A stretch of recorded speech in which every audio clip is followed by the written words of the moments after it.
So it is my privilege and honor as a president, myself, Dr. Ram, full name is Dr. Balakrishnan Ramanathan.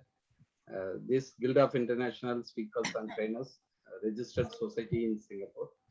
And we wanted to host this particular international webinar on United Nations Sustainable Development Goals. That is the thematic idea.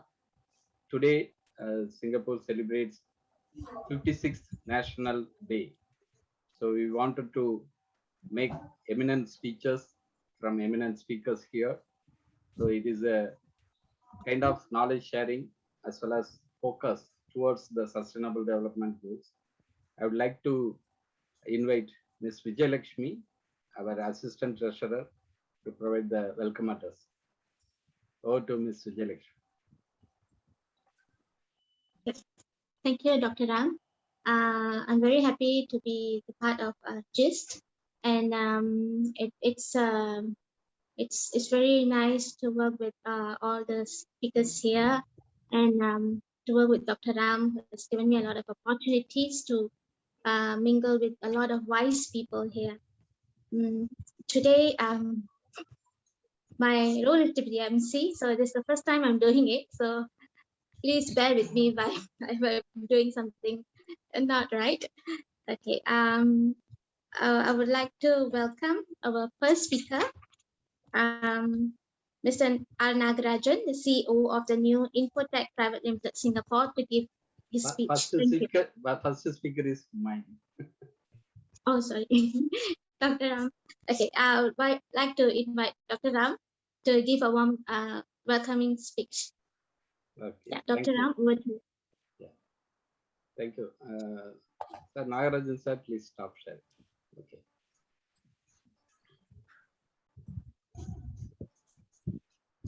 So can you all hear me? Wonderful. So as I already mentioned, myself, Dr. B. Ramanathan, I am the president for the Guild of International Speakers and Trainers, Singapore. It is a registered society, and we have established this particular society nearly 3 years back, and we are running it very successfully with the ambient number of members in this Guild of International Speakers and Trainers. It is the time we are now facing the critical situation induced by COVID-19. So we have to think how to prosper well, how to make ourselves fit well, and facing all these challenges and hurdles that is induced by this COVID-19. The government as well as other private sectors, everywhere they are mitigating with all these challenges with the right way, how to procure the right sources to make the people comfortable to manage all these critical situations. Guild of International Speakers and Trainers also, we are also facing a lot. Usually we are hosting physical meeting, and we wanted to see the fellow friends by engaging some kind of seminars with conferences, meetings, chit-chatting sessions, networking sessions, and so on. But due to this particular restriction provided by the government, we could not able to engage our meeting in physical manner. Today, just I wanted to share a little bit about our Guild of International Speakers and Trainers, what we are doing for the society.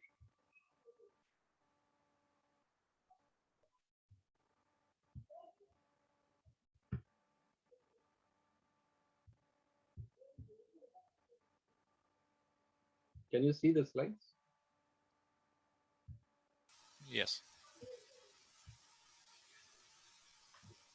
So as I mentioned, Singapore National Day is celebrating its 56th National Day. Then we decided to host this international webinar on United Nations Sustainable Development Goals organized by Guild of International Speakers and Trainers on this auspicious day. So I plan to invite few eminent speakers and propose to our executive committee. They generously accepted. Mr. Nagarajan, my very good friend, who has the new generation infotech, and he is very passionate to provide his support for students who are entering into the new workforce, especially the startup ecosystem. and Dr. Rajesh Sinivasan. She's the director of Masters Academy of Speech and Training in Singapore, and she is also associate lecturer in Singapore University of Social Science. And Dr. Venkat Kumaresan, assistant vice dean, Excella Technologies in Chennai. Professor Dr. Anshuya, senior lecturer and head, Department of Social Sciences, Southeastern University, Sri Lanka. Mrs. Vimala Denudayalan, managing trustee for Regrow Trust, Chennai, India. So with this team, we are going to make ourselves to learn something better. As the president of Guild of International Speakers and Trainers, I would like to emphasize the theme, United Nations Sustainable Development Goals. So this is the time we need to embrace what do we think about the Sustainable Development Goals, how to focus, how to design, how to adapt and apply for our day-to-day activities. That is the essence of today's session. Guild of International Speakers and Trainers having their own vision and mission, the values which we wanted to focus, the vision connecting Singapore and the world with the network of distinguished speakers and professionals, the trainers across various disciplines in order to build the human empowerment capabilities and the capacity, mainly strategies towards becoming excellence personality for their goal sets. That is the way we have to think how to make it possible. GIST, the acronym itself, guide, inspire, shape, transform. That is the mission we have.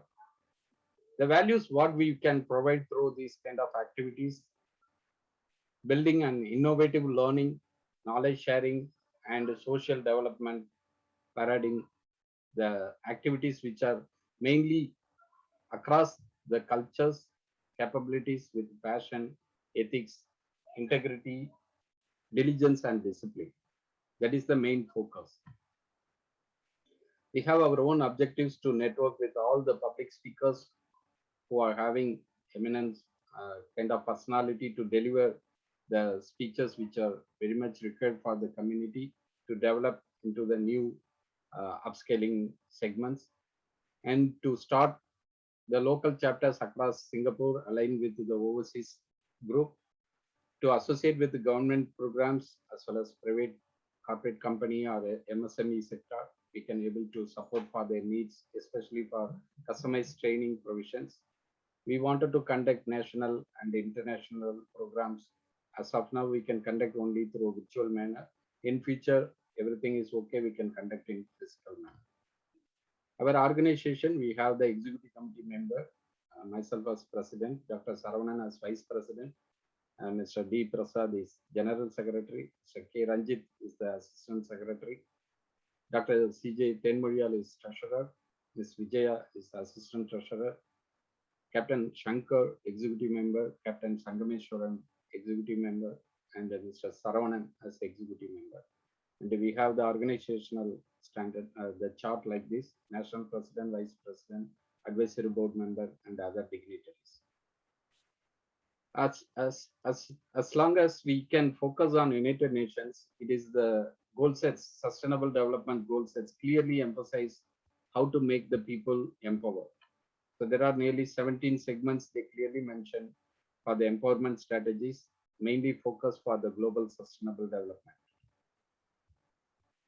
Our point is we are very much focusing on global sustainable academic development. That is the value we can able to provide through the education, research, and entrepreneurship goal sets.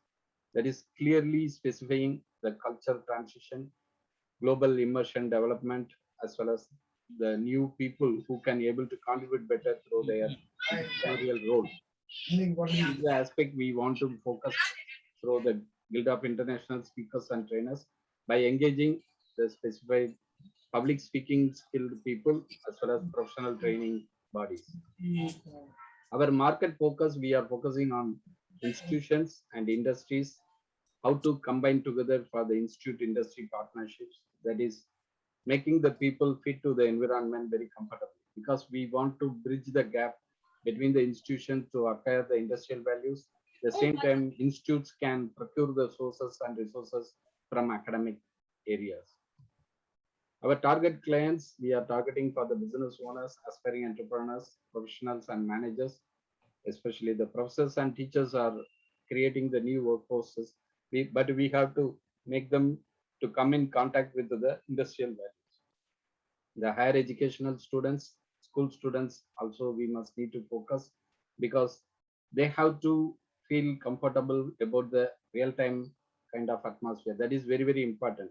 How to contribute better for the social level, social connections. We are engaging the lead speakers and trainers for providing various kind of values like basic skills development, advanced skill development, personality development, because we are believing on that capacity building is the key goal for the people who can able to build the capacity to fit for the social contributions and commitments. Program we can conduct for the career skills and development because new workforces, they are lacking of necessary skill sets to connect to the current scenario, especially in the industry atmospheres or company procurements. So we have to fulfill with those skills which are very, very essential for their career goal sets. That is the ability we can able to provide for them.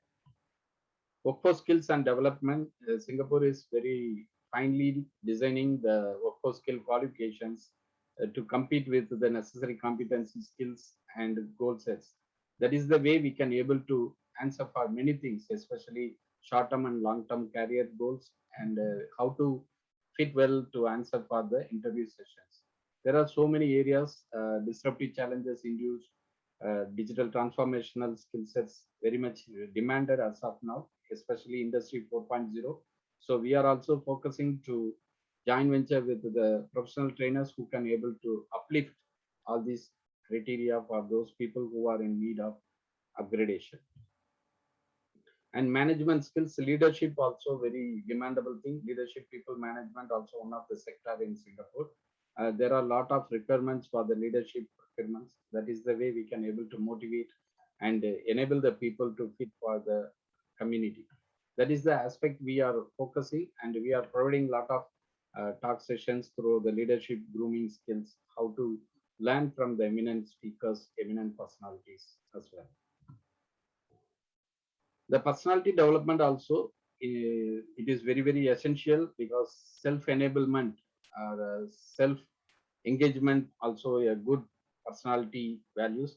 There are a lot of values lacking with the current community. Either they are the professional working as an employee in an organization, or a social entrepreneur who are also engaging various kind of segments, but we have to focus for those personality development that is very, very essential for them to compete well in the community. Health and wellness, without health there is no wealth. So we must need to focus for arranging various kind of health and wellness topics, that is also enable the people to procure for the right sources and resources, how to enable them for the particular lifestyle, that is avoiding the chronic diseases or anti-aging elements. That is the aspect one we must need to focus. We are engaging so many health and wellness staff. That is the way we are also focusing for the community development.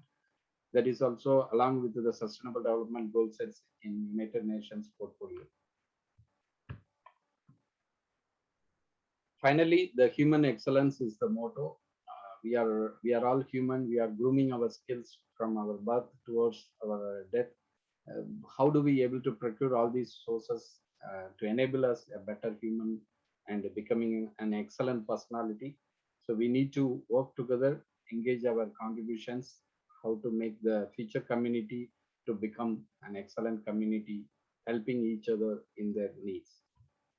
Thank you so much for listening to me. Over to Ms. Vijaya. We can have the question and answer session after all the speakers finish their talk. Thank you so much. Thank you, Dr. Ram, for the in-depth speech about the programs that we have in place. Okay, I would like to invite our next speaker, Mr. R. Nagarajan, CEO of the new Infotech Private Limited Singapore. I would like to give a small introduction about Mr. Nagarajan. His background with the IT sector, fintech industry. His passion is he wanted to support for the startup ecosystem, especially the youngsters who wanted to develop their pitching ability, procuring funding sources, and start up their own business and enter into the business environment. I have engaged so many activities with him, and he is a wonderful personality, having a lot of capacity to handhold the people to march fast for the startup ecosystem. Over to Nagarajan. Thank you, Dr. Ram. Thank you, Vijaya. This is a very good topic, what I can see in this particular juncture, because the good thing is we are from Singapore, and how the Singapore was sustainable without having any natural resources. That is one of the opportunity I want to talk about in the National Day, and I want to be glad to be in this particular gist of part of the prominent free speakers. Thank you very much, Ram, again. Without further ado, I'll start my this one. Already, Ram highlighted my profiles, so now I don't want to explain about my company or myself. We'll directly jump to the topic. Okay, sustainability comes to the 5 pillars. What you can see is social, human, economic, environmental, technology, and each pillar has some more flavors.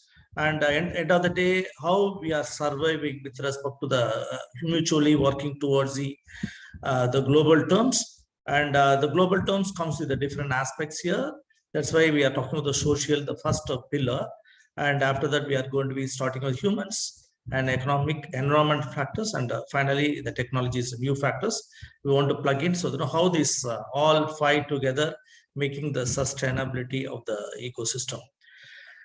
And the social sense, again, I had to see first from the individual angle, how as a family, how we are building the social relationship within the family, then how it's going to be expanding to the society, and how it's going to be the country level and the global level. And at the end of the day, how the sustainability is a dynamic the process. Each and every time period, everything has to be changed. That's why one of the reasons Ram was highlighting the industry 4.0. And each and every revolutions, what we call, something has to be done within ourselves. That's why each and every the pillar has some value to play. And as a human, we are also having some responsibility, how we can able to contribute to this sustainability process. The human sustainability, what we are talking about, the increase the investment in healthcare, because even if you see the family and we want to take care of health and make sure we are adaptable to the changes and contribute something to the environment. And how is focusing is, again, we have to make sure what are the education policy that is going to be supporting.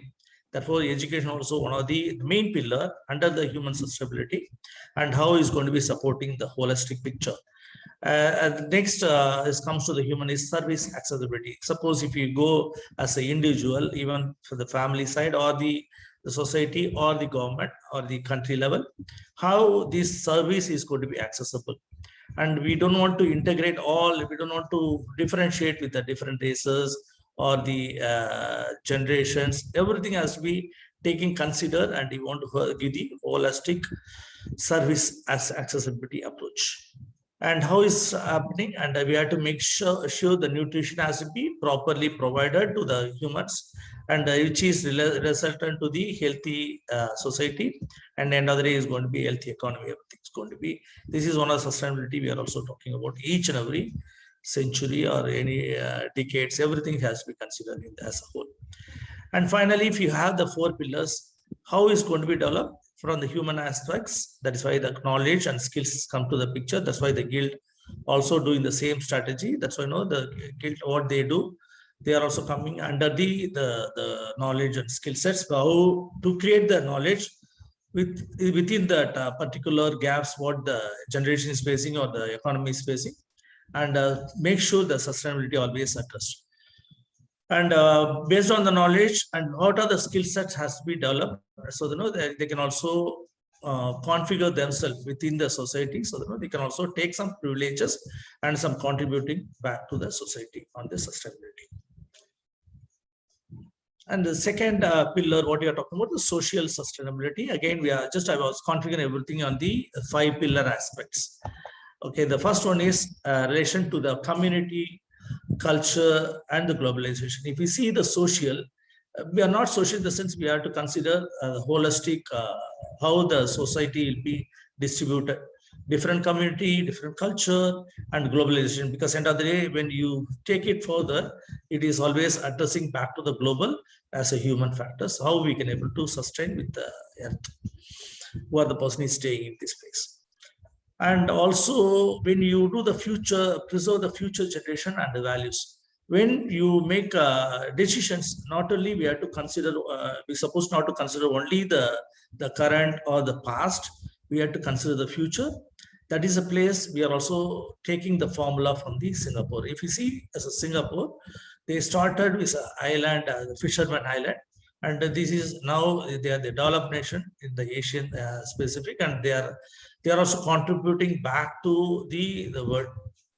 That is one of the things we want to understand how they, and if you see the whole successful formula, they always preserve the future generations, and they want to transfer some of the knowledge from the past to the future. And always they don't want to consider always which are the person who contributed, they will take the benefits. They want to save that information or the assets back to the future, so that they won't have the sustainability society they want to build it. That's why the social factors is again we have to consider the future generation, always consider part of the sustainability process.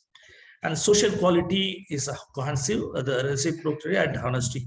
That is one of the clear definitions everyone is looking for sustainability. Again, the core value is social quality. You have to see how we relate to others. And we don't want to have the self for this one. Again, we have to see of the social values, how is going to be supported. That is, end of the day, is going to be giving some kind of stability to the economy and other factors. That's why always the law come to that picture, and that's why every law has they always talk about equality and rights for everyone. Come to this particular sustainability factors. And the law is the one, when you define the law, because law always against a dynamic with respect to the each revolution what we call, and also how this country or social society is formed, and always the law will be changing according to accommodate all these changes. And finally, it comes to the social and economical improvement of the equality. This is again equality always to be considered, because if you are not having if you want to consider the sustainability, we want to consider the equality within the social and economical improvement. If you do ignore either one, it's going to be a bigger destructive factors. We already have some example of some other countries which are the different equality. It's always making some difference on the development, on the sustainability of the country economy or something like holistically. So social equality always consider. The third pillar, what you're talking about, the economical sustainability. That means we have to improve the living standards of because which are the pillars. What I was mentioning about is more direct influence from the Singapore angle. That's why we have created it. And any questions, we'll answer it later. That is improving the living standards. That is one of the ultimate aim of the Singapore forefathers who started this journey of building this country as a fisherman village, to giving the improve to the living standard first. And also the business stability. That means it'll open the economy or business stability inside that particular country or society, which are things we normally want to concentrate. And we want to make sure the stability always verified by the particular the government, the management sector, or everyone. And again, we have to see the balancing the supply and demand, because it has to be one of the economical factors we want to consider for any stability of the economy. Because when if you are having more supply and less demand, definitely it's going to be everything is going to be crashed. Therefore, now you are equally balancing these two areas, supply and demand, how it's going to be configured, so it can be reachable to all each and every individuals. Which are the places we have produced more, we had to divert to other places where the demand is more, so equally balanced. And based on that increase the productivity, we have to concentrate on the not only for the locals, at least we have to see everything as a global terms, and how is going to be sustainable, so that it can be benefit each and every person. If you see the older generations, the older period, they used to sell the goods, that is exchanging the goods, not by money. They produce something and they will sell it to other countries. This is the way the business develops. So the sustainability always mentioned. But therefore, this is again has to be formed.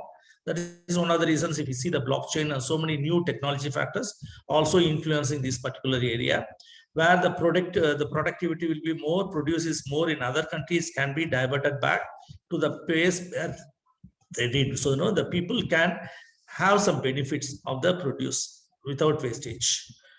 And this is indirectly refers to the increase on the profitability. The final pillar, what we are talking about, the innovation. This is one of the things no one is considering it.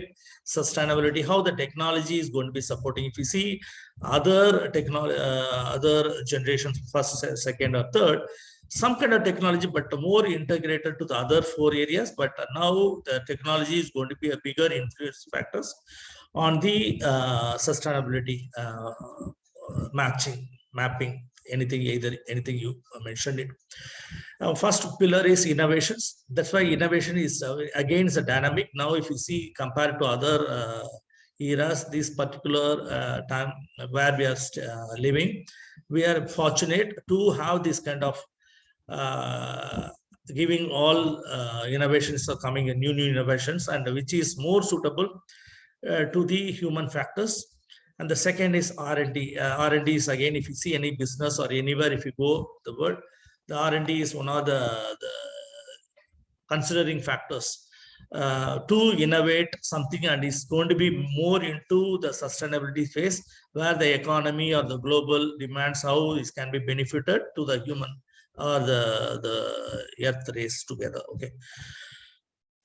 For that, technology, when we are talking about, that's why talent development comes to the picture. That's a place we are also coming in, and we see some of the talents is needed, and legacy is going to be always. We supposed not talk about the previous history, you have to see the future, as we are talking about sustainability. So we have to build the talent according to the innovations or research and development factors, and from there we have to prove ourselves and create the correct resource. So or redevelop yourself or reconfigure your training, so you'll be adaptable to the new changes. And will you do the technology? Another the bigger question mark here is security improvement. How you are going to be secured yourself? How the economy is going to be secured? Because when you are adopting some technology, you want to underline, you have to see underlying security or the risk factors. How is going to be hacker is going to be coming attacking you, and this is going to be another bigger sustainability challenges. Therefore, for while you do the technology adoptions, we have to see underlying security improvements. So parallelly, we have to make it mature, so it can be adaptable to the changes on the technology sustainability. And when you are talking about, we are talking about the technology sustainability, definitely automation come to the picture, because now we are also considering the humans and the missions together, how we work. That's why when you see the other 4 pillars, that is one of the things we are also considering, because this decade, most of the people, they try to use automations, which is more privileged for the human factors to be considered, how we can able to benefit. Because if you see, even in the normal household, previously we used to use the normal firewood to prepare food, and all the people, they'll be using the manually, they'll be washing the cloth. But now we are already, technology is influenced such a way, and we have the enough time, because we don't want to waste our time in other ways, like cooking, the wooden stove. Now is electrical, this one, and the washing machine is there, aircon, everything is changing, because if you are not adopting the technology, definitely it won't be considered, because that time you can also use it for something else, because it is going to be more sustainable factors for the family itself.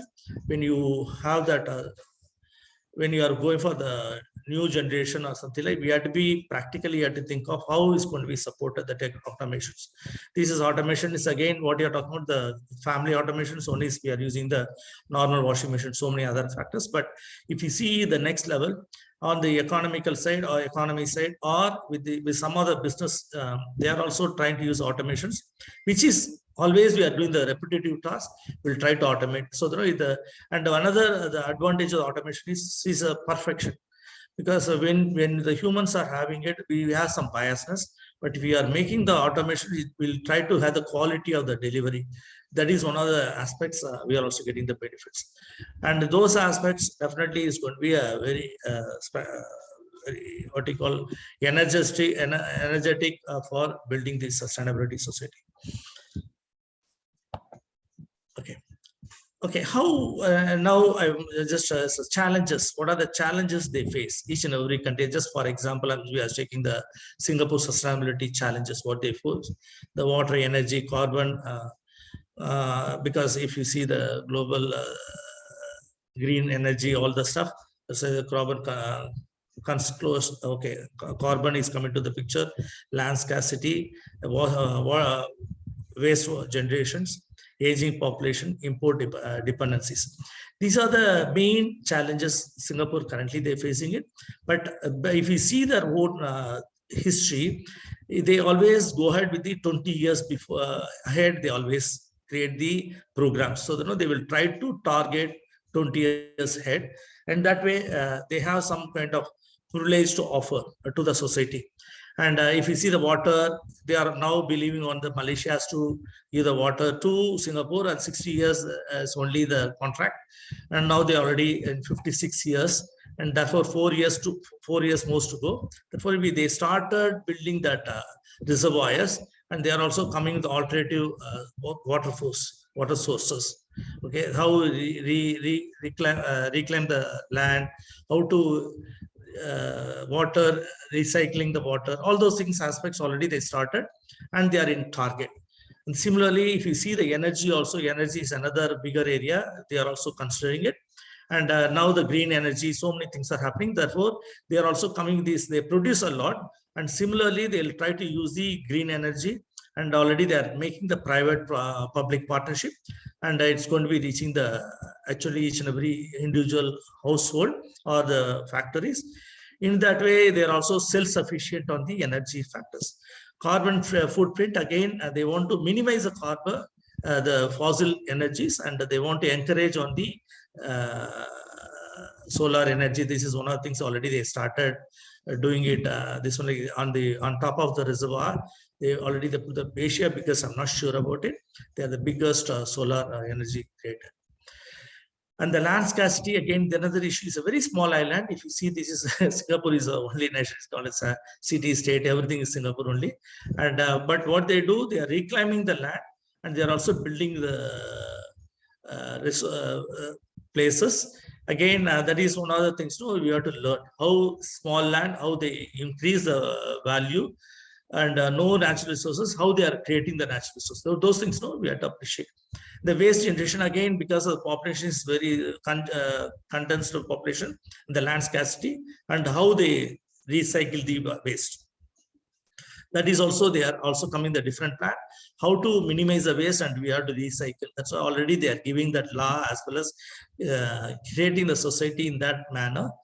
How the waste generation will be agreed. And also import dependency, because as we are mentioning, even some other things they have to believe on other country nations. And if any pandemic like COVID or something like happens and is indirectly affecting the whole Singapore population, how they consume it, or anything import the new things.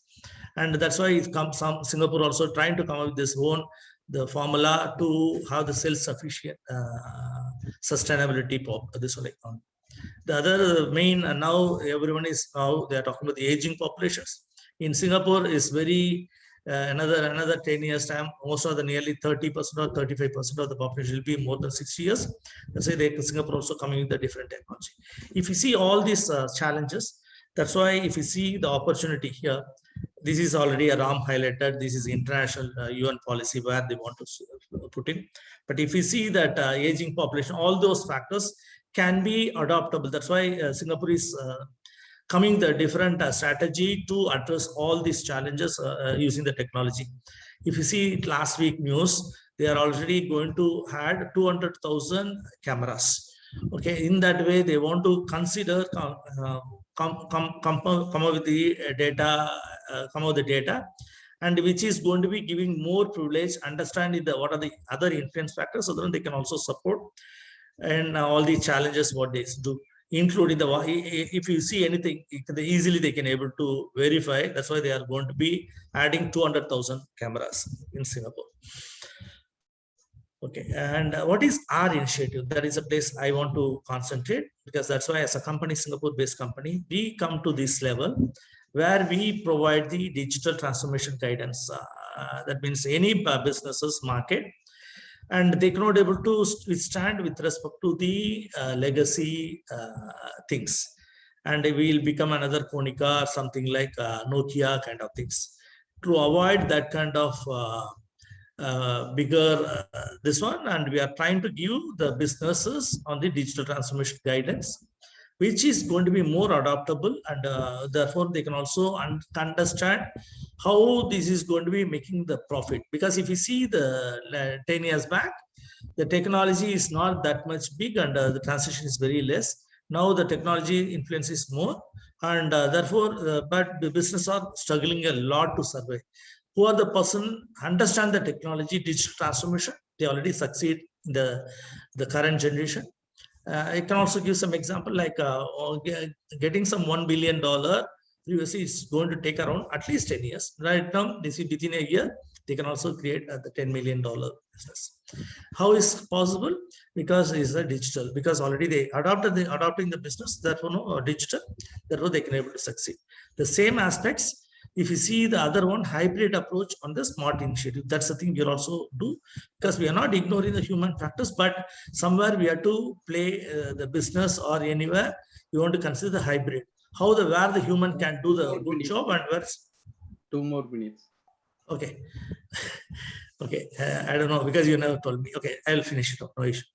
And the next pillar is talent preparation on digital technology. That's the place we are also coming. We already aligned with some of the Indian universities to create the COE, that is Center of Excellence, as well as internship opportunity we are providing them, and with respect to all the informations. So, Tamil Nadu, some of the university we already adopted, and the students we are giving the training, so which is more related to the talent building and on the digital technologies. Other one is roadmap identification of the digital adoptions. This is another one we are talking about. When we are talking about talents, how they understand, how they can also take the curriculum in that manner, so that is going to be supporting on the talent building.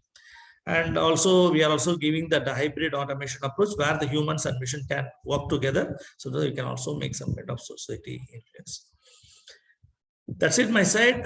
This is Nagarajan. Anything you can reach me out for any other clarification. Thank you very much, sir.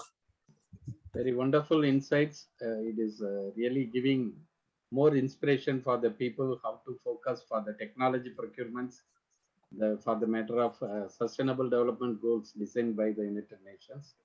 Since you are a veteran person, your background of experience holding with the fintech industry, that is the specific things for the Singapore atmospheres. Thank you so much for sharing all this. The question and answer we can have end of the session. Thank you. Over to Ms. Vijaya. Thank you, Mr. Nagarajan, for a very in-depth speech about the innovations in Singapore. And now, our next speaker will be Dr. Raji Srinivasan. To tell about her, I found her a very powerful speaker. That was my first impression about her when I got her introduction in one program. Yeah, I would like to welcome Dr. Raji Srinivasan to give us talk. Thank you. Before making her, I will formally introduce Dr. Rajesh Srinivasan is a multifaceted talent, and she is having a lot of capacities as well as capability, not only in the languages, but also by way of exhibiting her talent in various fields, not only social, not only educational, and not only the personal values. Also, it is making her to fit for the global personality from Singapore side. We are very proud to have you here. Please, the stage is yours. Thank you, Dr. Ram. Are you able to hear me? Yes. Okay.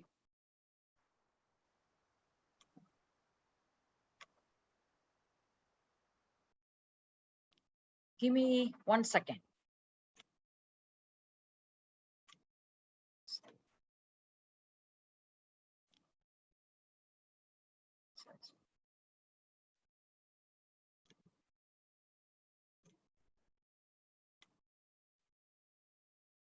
Hi, good evening, everybody. I'm Dr. Rajesh Srinivasan from Masters Academy of Speech and Training, Singapore. And of course, the title given to me by Dr. Ram is Sustainability Development Goals.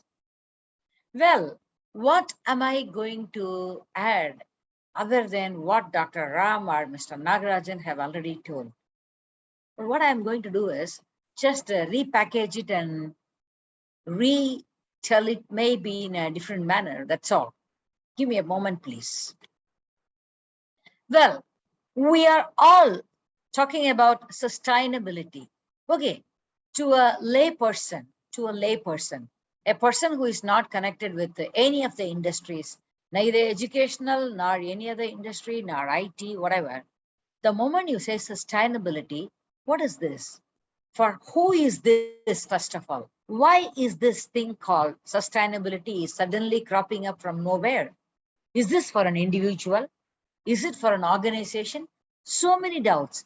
When I mentioned this term called sustainability, just a few months back to someone, a very educated person, and the person just lifted an eyebrow and said, sustainability? As in, he asked. Then I said, there are these kinds of sustainability goals, etc., etc. At that point in time, I realized not many people are familiar with the term, though all of us actually know what is sustainability. We do not know that this is how it is labeled. That is the actual problem of sustainability. Sustainability is the process of living within the limits of available physical, natural, and social resources in ways that allow the living systems in which humans are embedded to thrive in perpetuity, just the state or quality of lasting forever.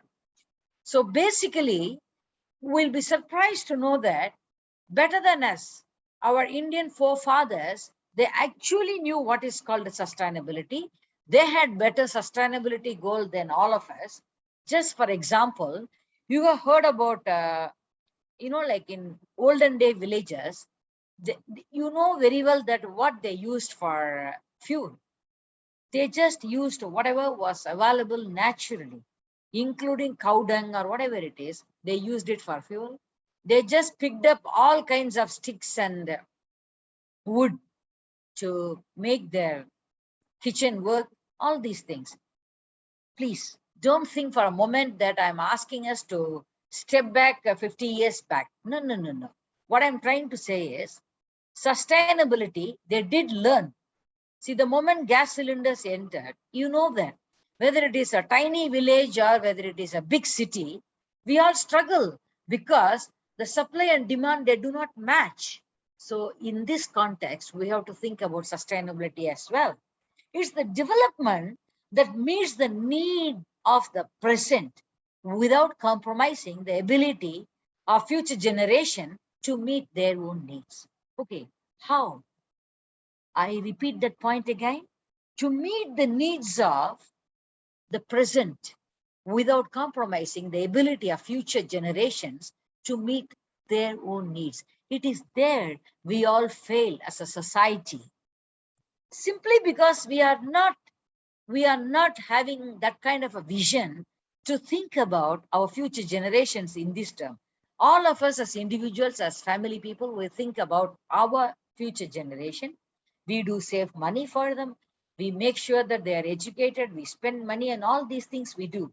But what we do not realize is there's something called that can never be replenished by us if we are not careful today. Well, the question of what is this has been explained, but for who is this? Sustainability, is it for the old people? Is it for the adults? It is for the youth? Is it for very young people? The answer is very simple. Sustainability is for everybody. It's high time the entire educating world actually starts thinking about what's called sustainability. The world starts instilling the ideas of sustainability as an essential part of the mind-forming ingredient of every human being. Yeah, unless we make it as a part of our mind-forming ingredient, it's going to be very tough. At a very young age, as an academician, I feel that as a very young age, this kind of a mind-forming ingredient called sustainability can be instilled in very young people. Just an example, from kindergarten education, sustainability goal is being implemented nowadays in a place like Singapore, at least to some extent. Very simple.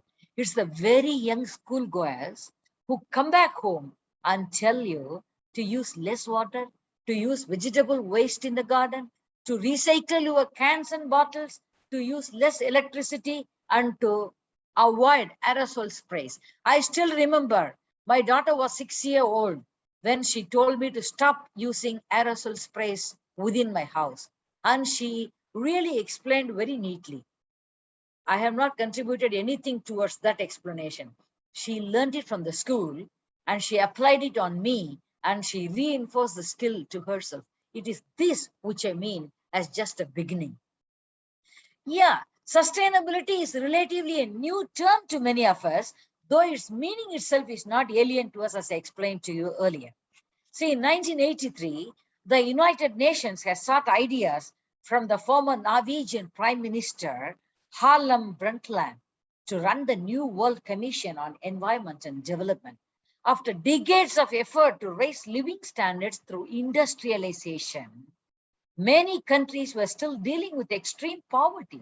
Simply, we all came to understand that industrialization is not going to put a full stop to our poverty. Yeah, it will allow you to generate cash in the short term, maybe. It seemed the economic development at the cost of ecological health and social equity didn't lead to long-lasting prosperity. It was clear that the world needed to find a way to harmonize ecology with prosperity. So after 4 years, a final report was released by the commission. Okay, what is called the foundation of sustainability? Mr. Nagarajan already beautifully explained the 5 pillars. I have actually called it the 3 foundations of sustainability because to me, what he called as technology, I have actually clubbed it with the economy and society and so on and so forth. So basically, the foundation of sustainability is environment, economy, and society. So how does it proceed from there? Sustainable development goals, as in environmental sustainability, actually is associated with what's called ecological integrity. What do we mean by ecological integrity? Okay, if my country is a rich country, okay, I've decided to collect all my electronic waste, ship loads, and then buy a kind of a base in black market from India. Please remember, India is a highly economically developed country. At the same time, in the same beautiful India, there are places people enter through the backyard market. It is how this electronic waste walks into India, or it walks into any other country for that matter. It walks in there, and then as a result, this electronic waste is dumped there. So where is that ecological integrity? It is not there. So environmental sustainability is possible only with the cooperation of all the countries. And coming to economic sustainability, human community have to maintain independence, meaning to say they have to have their own resources. They have to have access to their resources. Nobody should say it is, nobody should be able to control a general space.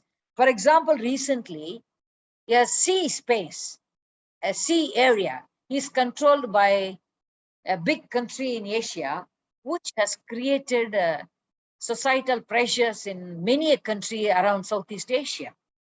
And when it comes to social responsibility or social sustainability, human rights have to be ensured. No discrimination should be allowed. How? You have seen about Human Rights Commission in most of the Indian movies. That's not how we are talking about human rights. Very simple and straightforward. You have a right, I have a right to do the same. But my right ends where your nose begins. Very simple. It has been told ages ago. But none of us seem to bother about this, or none of us seem to follow this. When it comes to no discrimination, it is as simple as that. Whether you are a white American, or a brown Indian race, or a black African race, the human rights in this globe should be the same. That is called social sustainability. Give me a moment.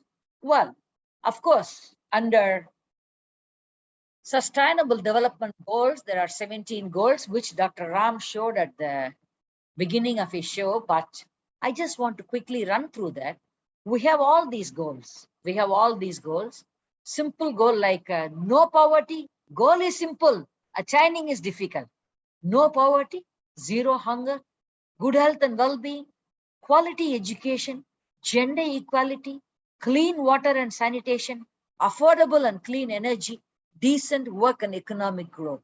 On a personal basis, I'm more interested in goal 2, goal 4, and goal 5 on a personal basis, because I feel that whether it is achievable, the goal 1 is achievable or not. Goal 2, if each of us have a heart, it's achievable. When it comes to goal 4, quality education, in fact, my company called Masters Academy of Speech and Training and a Masters Academy of Speech and Training Singapore, and for the past more than a year, I had been providing literally free training to many students. Like I do provide training for Tamil, English, etc. When it comes to Tamil training, I make it free. When it comes to English training, I charge an affordable fees for them. People who are able to provide a higher fees, they pay higher fees. People who are unable to do that, they are subsidized by the other party. And of course, even for migrant workers, I've been doing services through online, teaching them English and so on. Why do I do this? This kind of quality education, when provided at low cost or no cost, will automatically lead to goal number 1 or goal number 2 in due course. When it comes to gender equality, it's not a question of you treating your wife equally. It's not a question of you treating your daughters equally. It's not a question of you treating your colleagues equally. It's a question of you thinking that that person is another human being who shares every human right as you share in this globe. That's all. The word treating means you are superior and that person you are trying to bring up to your level. No such thing called treating. No such thing called you have an upper hand. Let's forget about it. Coming to next 7 goals. Goal number 10, according to the global report, is reduced inequality. Of course, I do understand that it's a utopian world if I say that there is no inequality. We can work towards reduced inequality amongst, as I said, first of all, gender inequality can be reduced. Of course, inequality among human beings in any country can be reduced. We cannot say that you are from Somalia and you cannot claim all these things. No, we have no right to say that. Somalians have an equal right to live and make use of the global resources just as you and me. And we have a social responsibility, we have a moral responsibility towards helping each of these people in various countries. Coming to sustainable cities and communities, responsible consumption and production. Goal 12 is something which we really have to look into. By the word responsible consumption and production, nobody is asking you to go on a diet. Now, simple electricity consumption, use responsibly. Simple thing. The moment you want to leave your hall, the moment you want to leave your office room, the moment you want to leave your bedroom, switch off the fan, switch off the aircon, switch off the light. Very simple. This is called being responsible towards consumption. When you're bathing, the moment you are soaping, just switch off your shower. Very simple. This even very young kindergarten kids have been taught all these things in Singapore. Then next step, production. Why do see, for example, even another kind of consumption is there. When you go to supermarkets, you do not accept any plastic bags. Carry your own cloth bags from home. Very simple. This is another way of reducing consumption. So this is how we build on. Climate action, entire universe is taking care of it. Life below water, fish, whatever else. Life on land, it includes you and me too. Peace and justice, strong institutions, peace for all, justice for all. The moment goal 16 is the aim of the world, the military expenditure of the entire world will go down. Probably all of us can channelize that amount towards eradication of poverty. We really have to think about it. Then, of course, all of us should develop sustainable partnership to achieve the goal. It's to use a very simple example, to achieve the goal of Mr. Nagarajan's company or the goal of Masters Academy of Speech and Training, I have forged a partnership with Dr. Ram at a moral basis, at a responsibility basis, everything. It's as simple as this. So simple reason, why sustainability? Sustainability improves the quality of our lives, protects our ecosystem, and preserves natural resources for future generations. So going green and sustainable is not only beneficial for an organization or a country. Of course, you and I know about what is called biodegradable and what is not biodegradable. The moment we start bothering about this, we are going to contribute to a better world. The world where your children, your grandchildren, my grandchildren, everybody, all of them are going to live. So the best thing we can do to our future generation is taking care of what is today and being responsible for the assets we have today in terms of natural resources or economic resources or whatever it is. So the moment we do this, it also maximizes the benefits from an environmental focus and generates long-term benefits. Thank you very much for listening so far and providing me a platform so far to listen. Thank you very much. Any questions? You feel free to ask me. Thank you. Yeah, the question and answer, we can have it in the last end of the session. A very wonderful content-oriented session. As always, the lecturer can explain the clear-cut manner about the sustainable development goals. You have fabulous manner explain all these things one by one for everyone. It would give nice understanding about the sustainable development goals defined by United Nations to adapt better and make it. Thank you, Dr. Ram. Thank you. Thanks, Jis, for this opportunity. You are always welcome. The next thing, over to Vijaya, please. Yes, thank you, Doctor. Thank you, Dr. Raji, for the very mind-blowing speech. Yeah, the next speaker, I would like to invite Dr. Venkat Kumaresan. He's Assistant Vice President of Excella Technology, Chennai, India. Dr. Venkat Kumaresan. Before his speech, I would like to say a few words about Dr. Venkat Kumaresan. Nearly an year back, when I visited last time to India, that time only I met him during a conference time engaged by NFED, National Foundation for Entrepreneurship Development. He was also one of the keynote speaker for that. That time only this fresh piece of book, Father of Your Team, it was released during that time, and it made it its own level for top selling, one of the top selling book in Amazon. Really, I have impressed about his way of approach and the content, as well as even though he is working in a company as a senior IT professional, but his passion to deliver the talk, deliver the storytelling, and you can follow his Facebook. He had delivered a lot of stories, very impressive manner. He's a very good personality. Recently bagged Best Personality Award from our own organization last week. Thank you so much for your continuous support and engagements for the community development. Over to Dr. Venkat. Thank you, Dr. Ram, for this fantastic opportunity. It is my pride and privilege to be associated with you all on this National Singapore Day event. So I'll be approaching the Sustainability Development Goal number 4, quality education, in a slightly different dimension, in a lighter way. So let us start with what happened, but still relevant. What happened about 2,500 years ago? Lao Tzu was a very wise guy, genius, philosopher, with multiple dimensions, like many of you on this bridge today. So there was whenever somebody is very wise, the governments would to make use of them. Like, for example, how Nandan Nilekani was made use for other project. So being a wise guy, the emperor of China wanted to make use of him. So he offered him a job. He said, please come.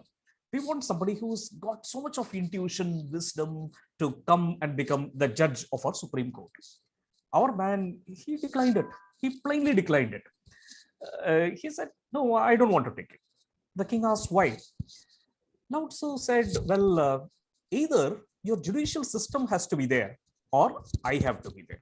Both of us cannot coexist. The king couldn't understand, but the king was still being very, very insistent. So Lao Tzu finally yielded to him and said, okay, just give me a try for one day. If you like one day CM in Mudalvan, give me a try for one day. If you don't find me okay, then I'm sure you yourself will say regret your decision. So the first day of the court, there was a rich man who complained about a thief who had stolen most of his property. So it came for hearing, and Lao Tzu heard both sides, and he finally said, the thief and the rich man both should be sentenced to jail for 6 months. The rich man was now shocked. He asked Lao Tzu, what kind of logic is this? A thief and me getting the same kind of punishment? So thought, and then, well, you're right. You should not get the same kind of punishment. Let the thief go to jail for 6 months. You go for 1 year. This guy was further shocked, and he asked, what is the rationale? He said, it is only because of greed of a person like you that somebody is prompted to steal. You may not have earned all your wealth through the rightful sources. So in a society where such kind of inequality to a higher extent exists, these things are bound to happen.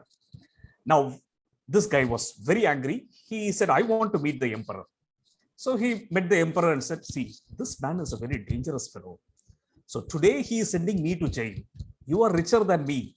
So tomorrow he may be sending you to jail as well. So the king thought about it, and he said, okay, sir, you were right. I understand. The laws of the country are very different, but what should be done is something very different. So that was something which the king finally realized by experiment. But this happened in only one country. But remember, if 183 countries are come together beyond their loss of land and still implement something, how difficult it would be. And they have tried doing this from 2015, looking at the goals for 2030. But let us look at our own system. If you have your lungs working very well, kidneys working very well, liver functioning super duper, but your heart is having a serious chronic problem, will you be happy? You can't. Every nation in this world is part of a similar system. So, and this is how the last year's report is on SDG 4, you will see a very few countries achieving and many other countries having minor challenges and few others having major challenges. And that is how we are currently when we have 9 years left, just 9 years left. This is a very popular saying, which often resonates. You will be able to relate a lot when you meet people who are successful, being able to get things done for people. People don't care how much you know until they know how much you care. So the first thing which is fundamental to implementation of SDG 4 quality education is government caring for schools and institutions, schools caring for teachers, and then, by the way, teachers caring for children. So care is the fundamental building block for a successful execution. There is a shift, not just technology, not just industry, everywhere, right from the childhood, people are facing this shift. Just in the last 20 years ago, if children were to learn numbers, alphabets, rhymes was a favorite mode for them to learn, right? We used to buy rhyme CDs for our children, right? So now, whether it's numbers or alphabets or any other games associated with learning, mobile apps is the way that children are now getting used to. And there was a CTO who discovered the need for the underprivileged countries where children don't have electricity at school, don't even have electricity at school, and still somehow struggle amidst a lot of constraints. So he stepped down from his role as CTO and went and stayed in a slum area in Kenya. I think the name is Kibera. That's where he stayed for 3 months with his daughters and wife. You may be amazed to see the condition of those slums. He stayed there, went to schools, interviewed children, and finally created an application which could be helpful for children at that remote locality. And largely today, see, you can get children to school, but engaging them in education is a different story altogether. Quality education can be administered only if you are able to retain interest of children. Otherwise, children are going to drop out from schools, regardless of whatever quality you are going to offer. So do you remember, some of you from India may remember shows like this in Doordarshan. There were dance shows in Doordarshan. How much of revenue were these dance shows earning? How many of eyeballs were these dance shows capturing? But just a difference when certain shows came up in some of the private television channels related to dance with some fancy studio settings, something about a story about each contestant, where they came from. People were able to relate to it. They were getting engaged to it. It is no different from any other dance show that was conducted, a couple of decades ago in Doordarshan, right? And similarly, anything related to singing, you would have seen how it was conducted then, how it draws more people's attention today when emotions are linked to it. So how we present is going to determine how many people we are going to engage. And this applies to children. This applies to children. We cannot blame on children that their attention span is low. We will have to elevate our standards to capture their attention span. So teachers always love teaching. Students don't always love teaching. Students like to be engaged, learning, trying hands-on, like to go around and explore the world. That is how they would love to learn. So if there is, because children are, when they're used to cartoon programs like Dora, where they learn something very interactively, they would expect teachers to do that. When they see something in cartoon which moves very, very fast, they would not like the teacher to go in a speed that would cater only to some children, and their interest is going to get cut off there. They are going to find it boring. So if a food is very tasty, then it's okay. The child will eat it. Will eat it. But if the food is nutritious but not tasty, only then the parent will have to take some extra care to add some honey to it. So, or to keep a gems over your dal rice and feed it to the child. So this kind of an education will be called a quality education, not just a comprehensive education covering multiple skills. And how this is a portion from father of your team, wherein there's a conversation that happens on effort versus payoff. There are some leaders who will concentrate on grooming some people because it's easier for them to groom. There are some management theories which also say that work on your top 20% of your performers. But there are leaders who will spend time when you get into a corporate dimension. There are leaders who spend time on people who are slow in their ability to receive. For example, Louis Braille's father has never taught a blind child, but he made that attempt to drive nails into the chair and make Louis Braille sense it. And that, of course, you know how it changed the world for many other visually impaired people. So being able to present something through activities, application, experimenting with it, even though if you have not experimented prior to it, is all very important for the quality education. And relationship, we'll have to take a decision. Every teacher, every manager who's grooming their team will have to take a decision to love their team. So it is only when the relationship is very strong, the learning is made, is enabled to a faster channel. So it is not in the school, it is not just a teacher who is the hero, it is the students are the hero. The teacher is merely a supporting actor. That is how I see it. And remember, children need not learn everything. As long as you can, identify something that they are good at, they can make money bigger than the teacher. One of the highest YouTube earner in the last 2 years is this child who is reviewing toys. Just like how people review movies, books, this child reviews toys. So there is inherently great. People need not know everything to be successful. A child of this age may not have mastered a lot of things, but it is how fast the teachers can discover that and provide some guidance. So which means the holistic awareness of many avenues in which the skills can be tapped is a fundamental for quality education. BC, not before Christ, before Corona. This is how trees were used by the village children, right? Some of you will be able to associate your childhood days to it.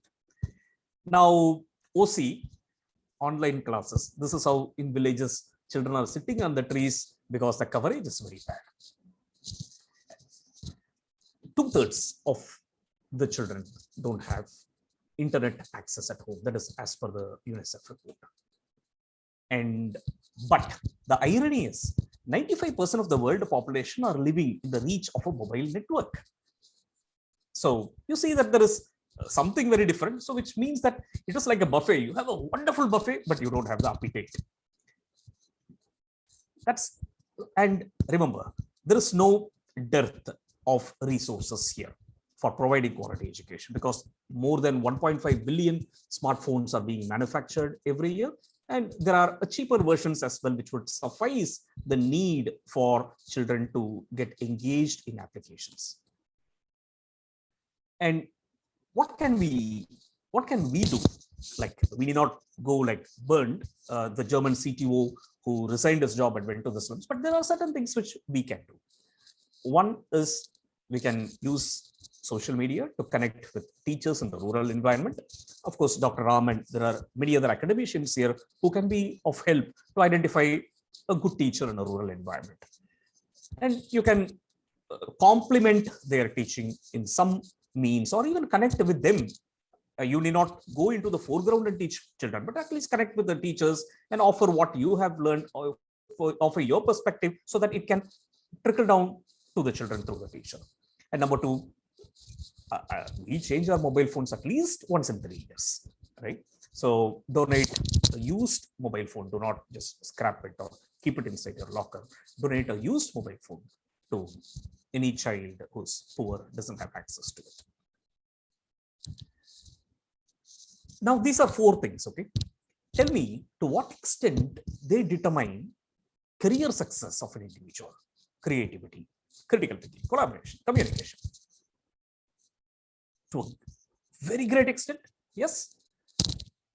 But to what extent these skills are taught today to our children in a formal education? I know we don't have answers. We'll have a bigger question.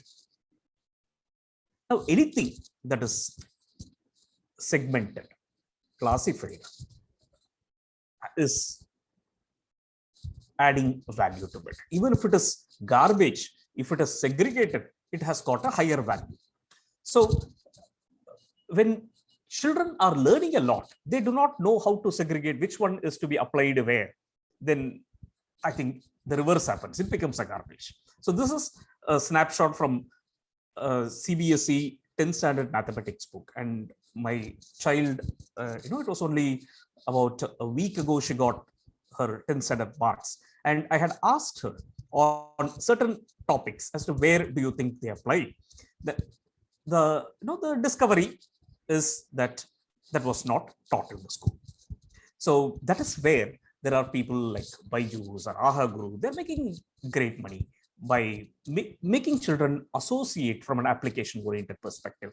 And I'm sure everybody will not be able to pay for it. Hence, this should be an integral part of quality education in every country to every classes of children. And for example, we can groom critical thinking, we can groom creativity, even with anything which has happened even in the past. So, for instance, when a history teacher is to teach post to the children, what could have prevented the World War? What do you think if everybody fought the World War very ethically, right? What kind of impact would it have had if the atomic bomb blast hadn't happened in Hiroshima? And if you were a fighter jet pilot who loves everybody, who is able to see that brotherly feeling, and you are asked to go and bomb in some other country where families are there, so how will you say no? So when these kind of situational questions and engagement is brought into the children, then that kind of an education is what I would call quality education. Because you say, we know history repeats itself, but when history repeats, what will these children do? So we may have to get them prepared for it through quality education. And you see, the interests for children have changed a lot. There was a survey taken by LIGO on 3 countries. And on 2 of these countries, children rated astronaut as the least interested profession. And in the US, the highest, the votes from children was gathered on one profession. Believe it or not, they wanted to be a YouTuber. That is their number 1 interest. So this was not the case before. So everybody wants to be associated. Everybody wants to be respected for what they know. We saw a child who is earning through YouTube, right? So everybody wants to get respected. So we'll have to value this interest in children and groom them. They are not off the mark. They are certainly not off the mark. YouTubers make a lot of money. There is a higher success rate with YouTuber compared to trying to become an astronaut, right? So the children are clear. So we will have to change our methodology in grooming them and directing them, facilitating them. And this was something which, in one of my coaching sessions, it was targeted at children who were children of servant maids and maintenance workers in a posh community. So I had handled a session on cartoon-based life lessons for children. So one of the things when we were covering vision board, there were children who created their own vision boards.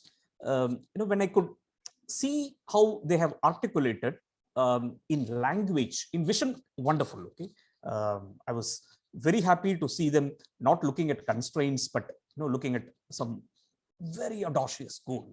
But when I looked at the language, somebody, for example, they're studying in Tamil medium school. Somebody who's studying in 7th standard Tamil medium school is making spelling mistakes in Tamil. very, very easily traceable spelling mistakes in Tamil. So I was feeling very appalled that, see, this girl wants to become a doctor, but if this is the level that coaching is existing in the schools today, then how would she make it? So I had fear. So the quality education is a must, and I would say it's a #1 vaccine against major diseases, including poverty. Dis-ease. You're not at ease when you're poor, right? You find that you're uncomfortable. So poverty is a dis-ease situation. So how can industries help? Coming to the industry's perspective, you can include KPIs based on SDGs, link them to the appraisals. Okay, like it is not new for an organization. Remember, many organizations have got their shared values being rated in appraisals for people, right? So when that is possible, this is also possible. So provide some channels, provide them some alternative options to meet that, and provide such an ecosystem or networking of people who have got similar interests in meeting similar goals, and celebrate small wins, and not just people who meet certain performance targets, people who meet such contributions on SDGs, they should also be rewarded through the organization system so that people get largely inspired by that. So when that happens, let me tell you, people will not get stressed in their workplace. Why do they get stressed? They think that they are doing something that they are not born for. They think they are doing something which is known to just one manager in the organization, nobody else knows. So when they see that they are meeting a larger purpose, and seeing that it is spreading smiles to the community, they won't get stressed, because it is only the 9 to 5 work hours is only a part of their life, and it is not the whole, right? So they have a higher sense of purpose. And organizations can facilitate if they are to visit some place, provide the transport, kind of things, which can be all blended into their CSRs. Sir, 2 more minutes. Okay, yeah. So then I'm going to skip this interesting story. Okay, I'm sorry, that is the last slide, so I'll maybe touch upon that. There is a child who I know. So this child first studied in Montessori school, and Montessori, will help children to be very independent, right? They can do whatever activity they want when they like to do it. So there was no Montessori in the same school after 3rd standard, so they had moved him to the regular stream. So when he moved to the regular stream, he had severe problems with adaptation. The concept of intervals and asking permission to go to the restroom to the teacher. So there were a lot of challenges that this child faced. And the mother went to the school and fought back, because the child was put down by teachers in that institution when he was asking, no, if I don't pass urine now, I'll get kidney stones. Why are you not allowing me? So the child was asking a lot of logical questions, having accustomed to being free and independent. So the school did not respond well, and the teacher said that, no, you only came with your mother, and reported that day to the principal. So the child was, kind of emotionally let down, and was not interested to go to school. Now the child is 9 years old. Even at 2.5 years old, this child was very interested in going to school, but 9 years old, the child is crying that I don't want to go to school. The mother decided to discontinue the education at school and did homeschooling for 1 year. And in the process, during that 1 year, she identified a school which will be fit for the child's holistic development, and found such a school. And she thought that that should be good case study for many other parents who would like to groom their. Not everybody will take the risk of homeschooling. And she started her own Montessori school called Galaxy, which exists little outskirts of Chennai. And the school where this child is there, they treat the child as an equal. When the school is constructing a new building block, they took them to supervise the building block. When Wi-Fi is installed in the school bus, they taught them, this is how it is getting installed. So the children had a lot of ownership towards the school. And this guy is an all-rounder like anything. I was damn impressed when I saw him in an event. So holistic education, quality education means that looking at every child as unique, offering that independence, which requires a lot of maturity from the system, coordination, and it is going to give us great results on GDP. And this one objective itself is adequate for us to address all the 17 objectives in the long run. Thank you again for this opportunity. And you can connect with me on Facebook, Venkat Kumaresan and Author Venkat. And this is my mobile number. And I also resolve problems related to organizations through Author Venkat site. There is a feature called Ask Freddy. Anyone who has any workplace problems can send their question here and it will be responded within 72 hours. Thank you so much for this opportunity, Ram.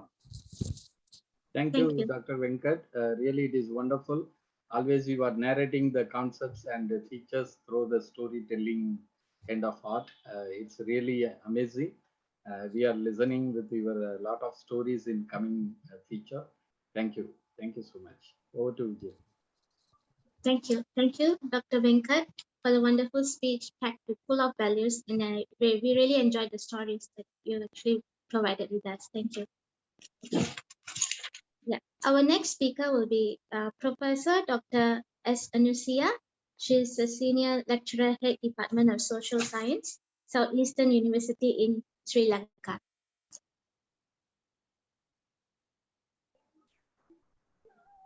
Yeah, Professor Anshia, I met her also the same time last 1 year back. She's very good academician, not only academician. She's recently publishing a book also.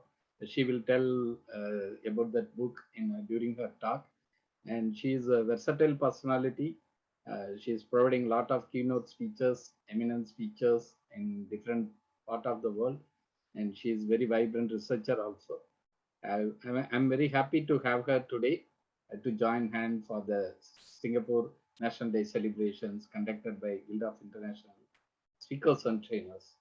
Over to Professor Anshia. Good evening to everybody. Thank you very much, Dr. Ram. I am very much proud and happy indeed to be with you all in the excellent program today. It was a very, very nice program. You organized a very good program. I heard every presenters had done a wonderful presentation. And at the last presenter, Mr. Venkat, or the Venkat, I also met him in Chennai last time when I was in a conference. So it was nice to meet you all in a good program today. So today, with the preparation, with the list preparation only, I am facing you all. But this is a very excellent title for the presentation. This is a very much important at the moment. So this without the Millennium Development Goal, we cannot really go into the development of a country. So when we look at the goals, when the government, when the United Nations had, could you able to hear, please? Could you able to see the presentation? Yeah, you can share your slides. Okay, I could able to see that. The green slide share screen. Yeah, that's it. Thanks. Thank you. Yeah, now good. Perfect. Now it's okay. Okay. You can start from the first slide.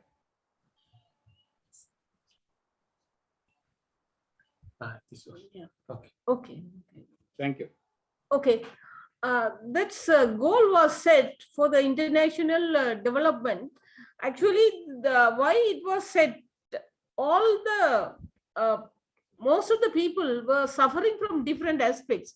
They actually, the United Nations wanted all the countries, all the people should be treated equal, and there should be a good sustainable development in everywhere. They wanted to see, they do not want to see any other discrimination or poverty or something like that, bad health conditions and all. So as all earlier said, that internationally, all the countries should be treated equally. But we can see the disparities between different countries. Now, South Africa, how it was developed. Asia, how it was developed. 21st century, we say that the Asian age but we can say we must look into the equal development of everybody's all aspects. So in the beginning, it was said to eradicate extreme poverty and hunger. But we have been working for the eradication of all these things, but still we could not able to succeed the overcome the poverty and hunger among the countries. To achieve universal primary education, we see the education is the fundamental right of everybody. So we should look into this aspect that all are getting equal opportunity to get education. But you could say everywhere we cannot see how the education is given to everybody. So we can eradicate the uneducation or all those problem by giving an equal opportunity. But all the countries, the respective countries should take necessary action to see the everything is satisfied or everything is fulfilled by their government. To promote gender equality and empower women, that is another big issue, in the sense all over the world we can say how gender aspects are given importance, or how the equal opportunity are given to women, and how they have been encouraged to get the equal opportunity par with the men, and empower women. So most of the women, they are suffering from many ails, in the sense they are unable to educate themselves, they are unable to get proper employment opportunities. To empower women, we have to do a lot of things. So in that sense, to educate them or to give an economic opportunity to make them to fulfill their other economic problem. So this is another important aspects of the Millennium Development Goal. Another aspect is to reduce child mortality. So this is another aspect. So how the world have, United Nations have contributed to eradicate the child mortality. So we must look into all those things in a very proper manner. Then only the sustainable development can be considered, can be really achieved. That improve the mental health of each and everybody. You are all, everybody know about the pandemic situation everywhere all over the world.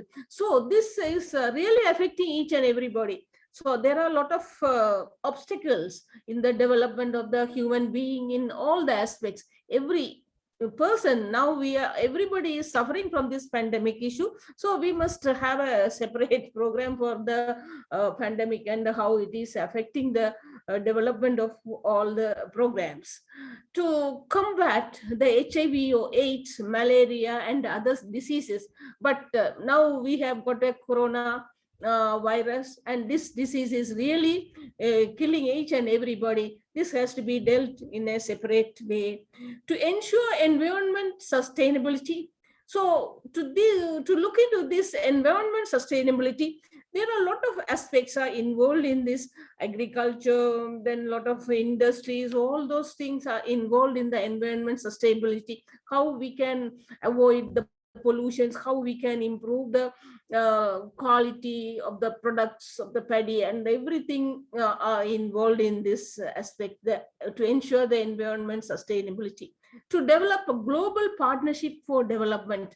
So at this juncture, now all the countries are closed. Now we have closed for the pandemic because of the spreading of this coronavirus. We could not have a proper relationship with the countries, with other countries. We are saying that tourism will develop each and every people, and tourism has to be developed for their economic development of a particular country or something like that.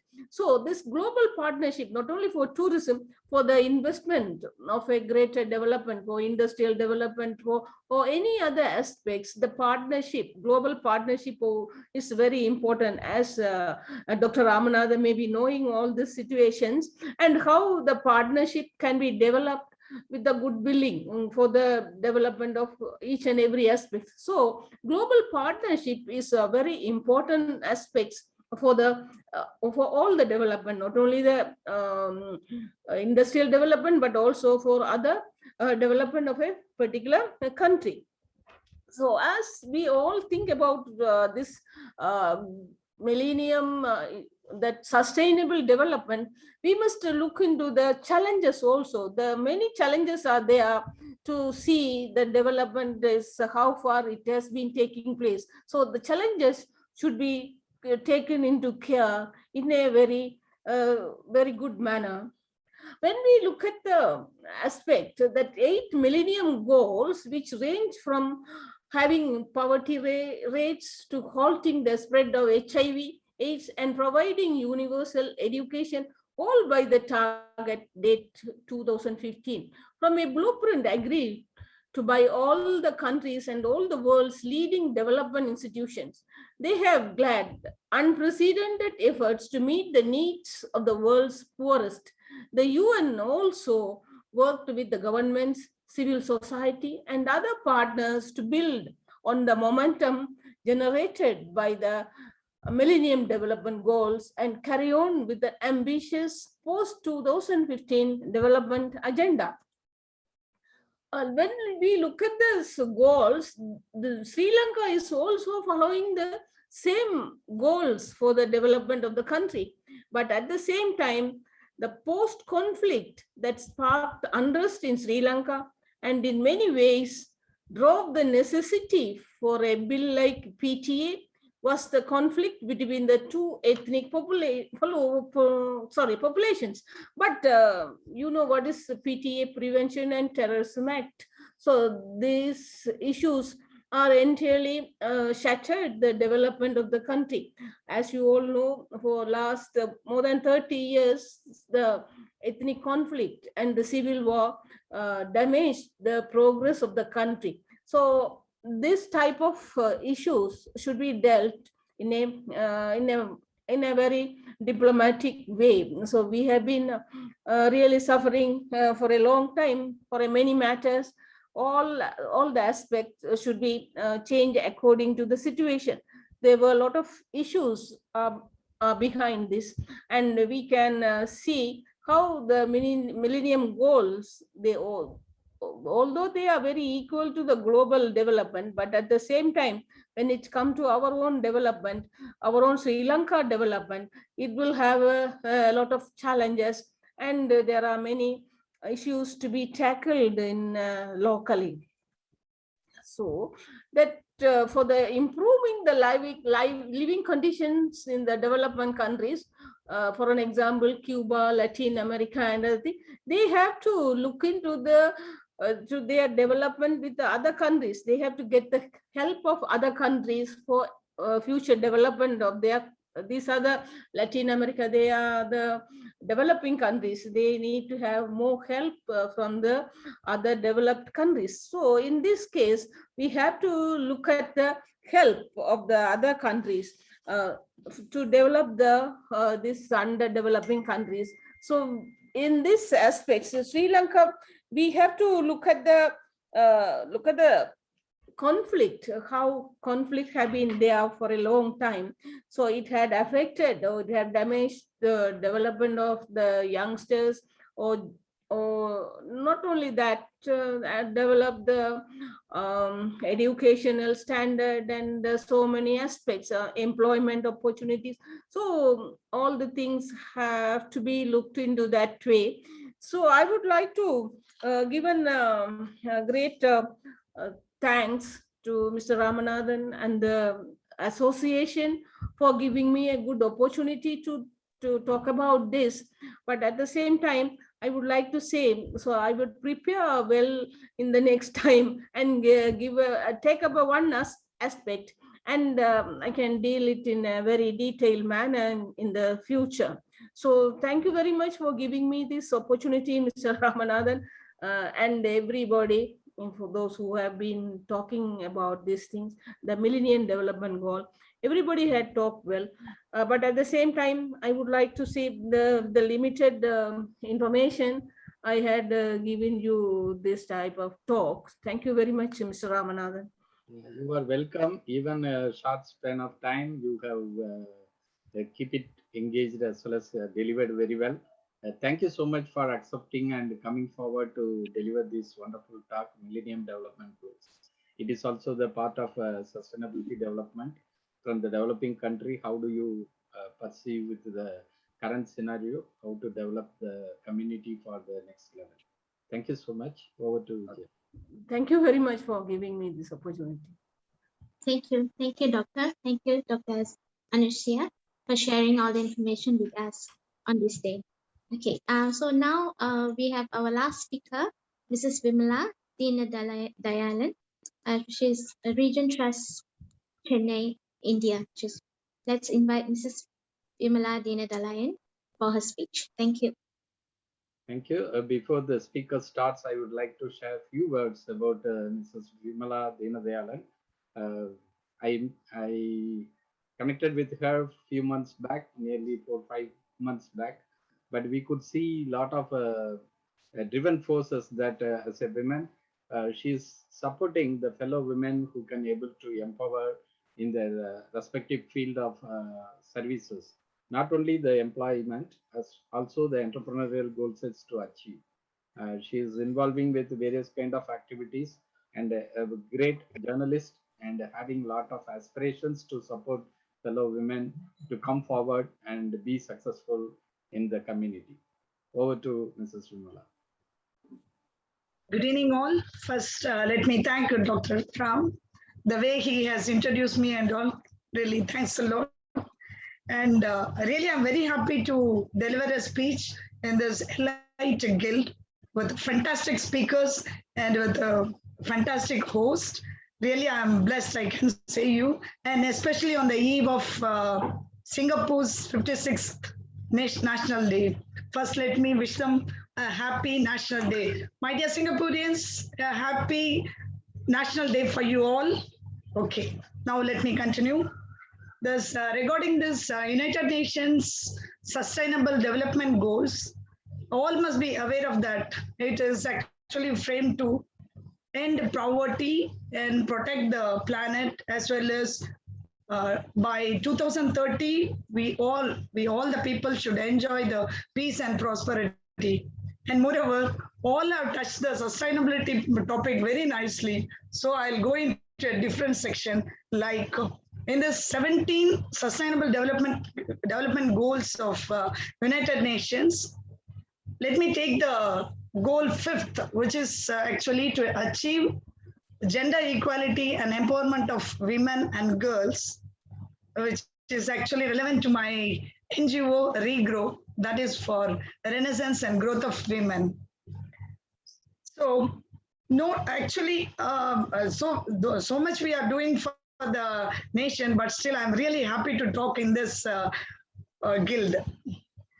No doubt, the world is a better place for women today than it was in the past. Only fewer girls are forced into early marriage. And more women nowadays are serving in parliament and holding very good high leadership. And the laws are being reformed to advance gender equality. Despite these gains, discriminatory laws and social forms remain pervasive, along with harmful practices and violence against women and girls. Women and girls continue to be subjected to harmful practices, which sometimes profoundly affect their lives. Women and girls perform a disproportionate share of unpaid care and domestic work. At home, at work, and social life, women are too often denied in taking decision making, which is very worried concept here. But achieving gender equality, it will require a bold and sustainable actions that address the structural impediments and the root cause of discrimination against women. Equally important, it will require laws and policies. It is required, very important as it requires laws and policies that advance gender equality. As per the United Nations Sustainable Development Goals, the report of 2021, it has been mentioned, the social and economic impact of the COVID-19, the pandemic, have adversely affected the growth, affected the progress towards a gender equality. But the pandemic has highlighted the need to act swiftly to address pervasive global gender inequalities, which is still pervasive. Because you all might have known that, you all might have seen this during this COVID-19 pandemic times, women have played a very important and central role. They worked as frontline soldiers, like healthcare workers, care providers, sometimes leaders, sometimes managers, whatnot.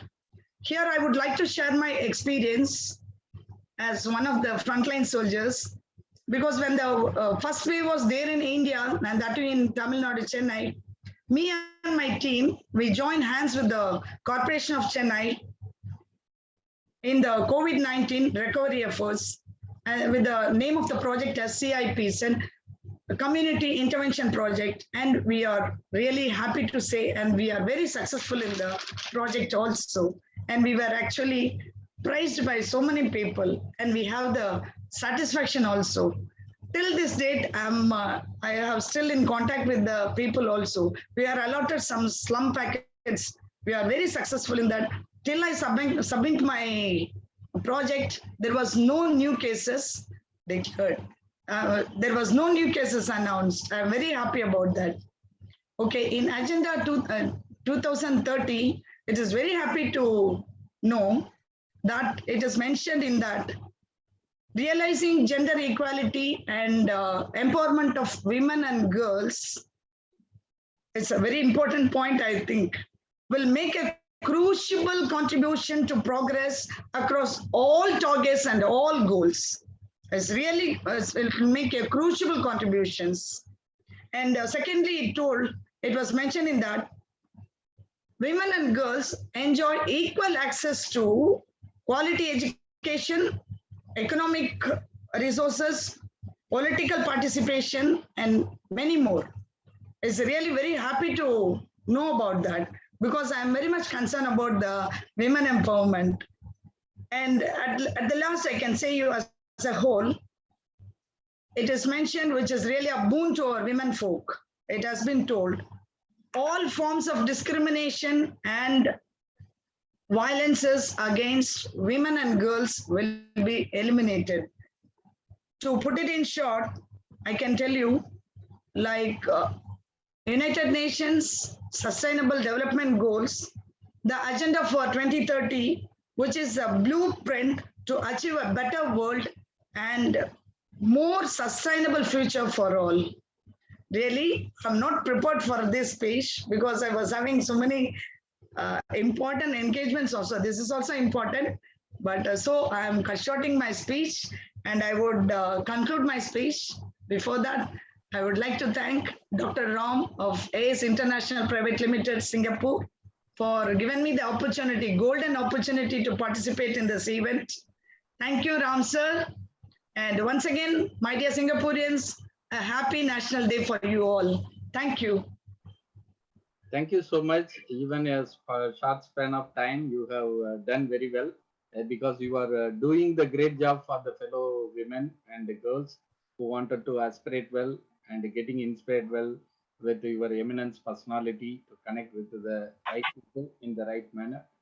We are very happy to have you here to accept and deliver a wonderful speech. Thank you, sir. Thank you. Thank you, Thank you. Vimala Dina Dayalan. It's an inspiring speech on women's empowerment. We really enjoyed the talk. Thank you for that. Now I think it's the time for the question and answer. So anyone would like to ask questions, you may do so. So the desk is open for question and answer. If you have any questions, you can. Yeah, it's not a question. Something I want to tell to author Ashok sir. And he told, during the speech, he told that children are showing less interest towards for the job of astronaut and all. Right from the 4th standard, I'm going to declare this also. I'm very proud to say, right from her, my daughter, right from her 4th standard, she is pestering me like anything to join in some courses which leads her to take the position as astronaut. I'm not at all encouraging, because I have seen so many these things, astronauts' life and all. Being only one daughter, I was actually literally discouraging her. Now she is switching over to, now for my sake, aerospace engineering. She is now in 10th. This is just I want to tell him, that's all. Many are showing interest towards becoming an astronaut and all. She always talks about only the astronauts, only the astronauts.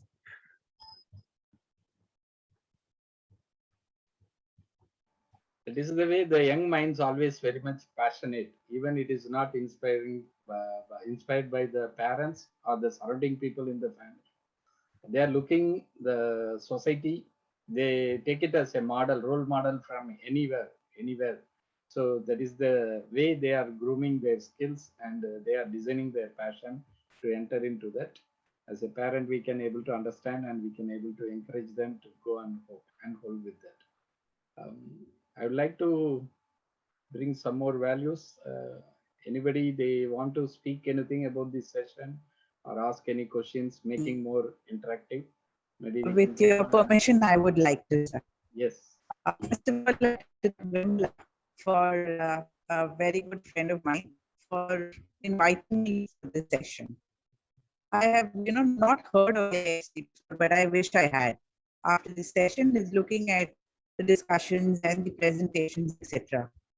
All of us, we bottom stories, we mingle into stories, we create stories, and we become stories. Well, we are a storytelling company. We've been doing a lot of sustainable development in the field of education, especially with students and teachers across the world. We just the voice is breaking, I think. Okay. Do you want me to repeat? Can I just continue? Is it better? No, still it's breaking, Nina.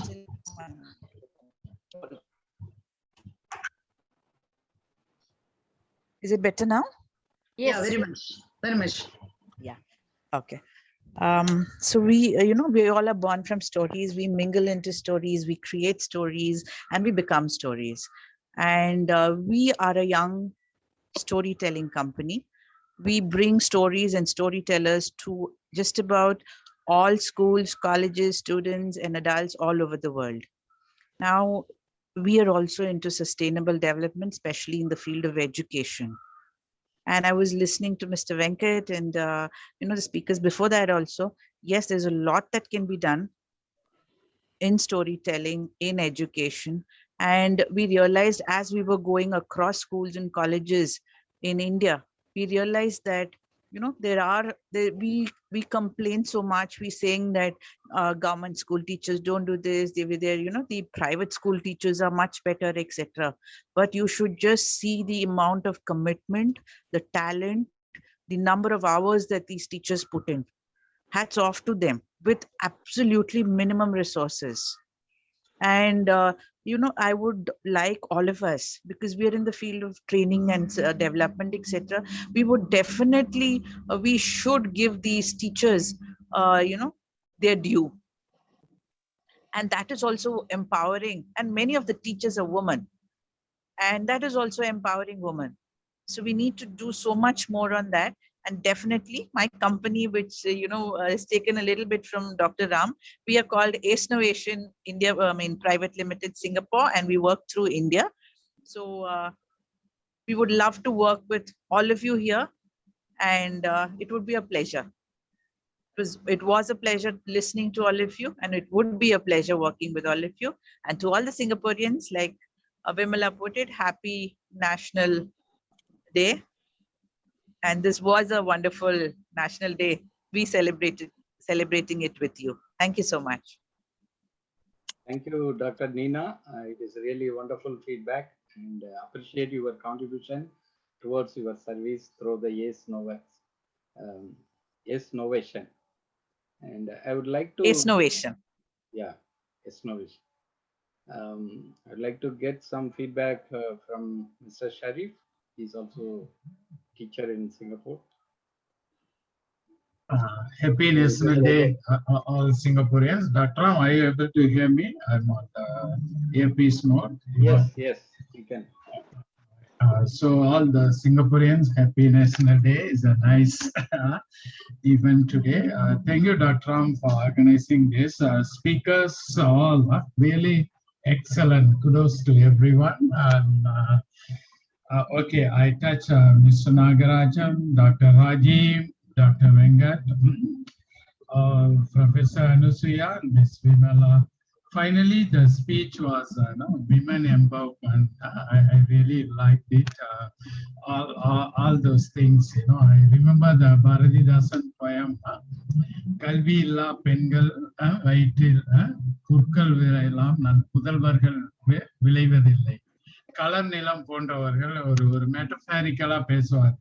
கல்வி இல்லா பெண்கள் colour நிலம் போன்றவர்கள் அவர்கள் வயிற்றில் புற்கள் விளையலாம் நல் புதர்வர்கள் விளைவதில்லை அப்படின்னு சொல்லி. What I wanted to highlight here, all the 5 presenters were really impressive and valid points and all that. As an educator, I was just analyzing. I thought of the whole day I was in really feel well in that good mood because work for a lot of things and all that. But after hearing the speech inspired, thank you, Dr. Ram, Ms. Vijaya and all the 5 presenters and all the wonderful participants. I notice everyone here is a very enriched and knowledgeable person. Once again, thank you very much. And my best wishes to all the 5 speakers. I hope we will continue something like this in future many more times. Thank you, Dr. Ram. Thank you. Thank you. And Dr. Ram, yes. You have actually empowered women today. We had more women speakers than any men here. Gender equality maintained. Women outnumbered. It's okay. Yeah. Here also we maintain the same theme. Ms. Vijaya also supporting from the guest side. Suddenly I asked her, she could not able to have the belief. I told you have to come and support me. No problem, I can manage. From the guest, we too are here. And the speakers also, there are 3 women speakers representing. So really it is an awesome thing because as Ms. Vimala mentioned, we have to make the gender equality in the community, that is making more prosperity, what we wanted to look from the society. That's the way. Thank you. Is there anything you want to share, Dr. Nina? Yeah. Dr. Ram, this is Dean here. Can I just give my feedback if it's okay? Sure, you are welcome. Yeah, sure.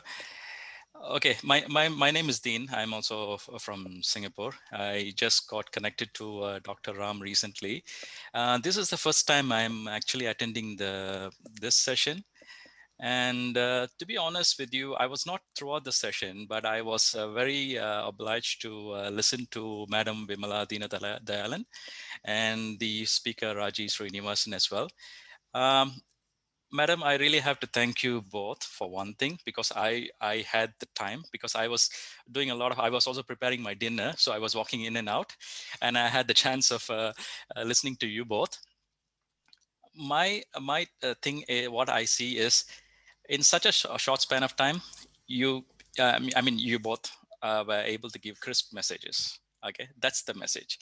In Singapore, we always, in Chinese, we say tapao. Tapao means basically takeaway, right? So I have taken a lot of ideas and inspiration from you both. Okay, and I missed a couple of sessions, but I can tell you, Madam Deenadayalan, நீங்க ரொம்ப கிறிஸ்பா பேசிட்டீங்க.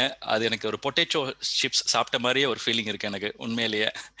A long list is there, but I just want to hear from you. It's a long list, right? So what is one thing you just want to start implementing, or maybe what is your dream goal? My dream goal is actually I want to create more and more women entrepreneurs. My target is at least 5,000 entrepreneurs in 1 year. Per year, I have to create, but I'm in the verge of it. But I have hope and confidence. I can do it, I think, with all your supports and blessings of God. Excellent, excellent, madam. That's a very good innovation. 5,000 per year is a lot, and I really wish you for that. And one more And thing I want to tell, sure, and Dr. Ram is the very motivational force behind me, I can tell you. Whenever we talk, whenever I'm a little perplexed and all, that time and all, he used to support me and giving me guidance and all. The way he is guiding me and all, that is one reason I have this in my mind, I can tell you. Thanks, Ram, sir. I take this opportunity You are to always thank you. welcome. We are having a lot of leaders, and we do ourselves about the things what we want. As Mr. Dean mentioned, Dr. Raji is there. Mr. Sharif is here. He is also a vital source for me to be energetic. And with these people, we have been with a lot of activities in Singapore. And Professor Emcee, Dr. Venkat, also recently I met, but even though it is a very good thing. And another person, Mr. Vinod from Chennai, also here. Dr. Salil, are you here? Can you mention you are the veteran Bhishmer of Sustainable Development Goals? Can you little bit share about your feeling? Okay, one.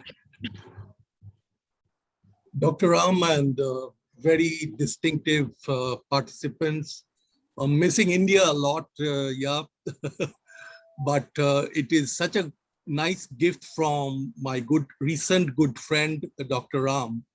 That's about 2 hours back, I received this link, and it is so close to my heart, this topic, that I couldn't help but join in, and I was raising hands again and again. Thanks. Well, very briefly, my name is Salil, and most of you are from India. I'm sure you would appreciate Salil is water in Sanskrit, and my research passion is in WWE_own equal to we own, which is water waste energy. WWE stands for water waste energy interrelatedness. And incidentally, it is also pronounced as we. And this we is an interrelatedness amongst the policymakers, processors, responsible financiers, grassroots sub-community. So everything on this WWE is really an overarching statement on the Sustainable Development Goals. I was listening to all the speakers, and being a learner for life, there is a lot of takeaway here. I would like to mention about one of my publications, if this audience would like to have a look with Dr. Ram's permission. Can I just share for very few minutes one publication?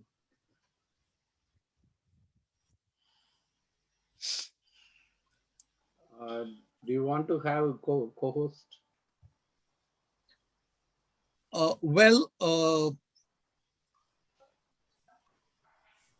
This is really a bit humor and informally encased, because my audience ranges from very senior people to very junior people.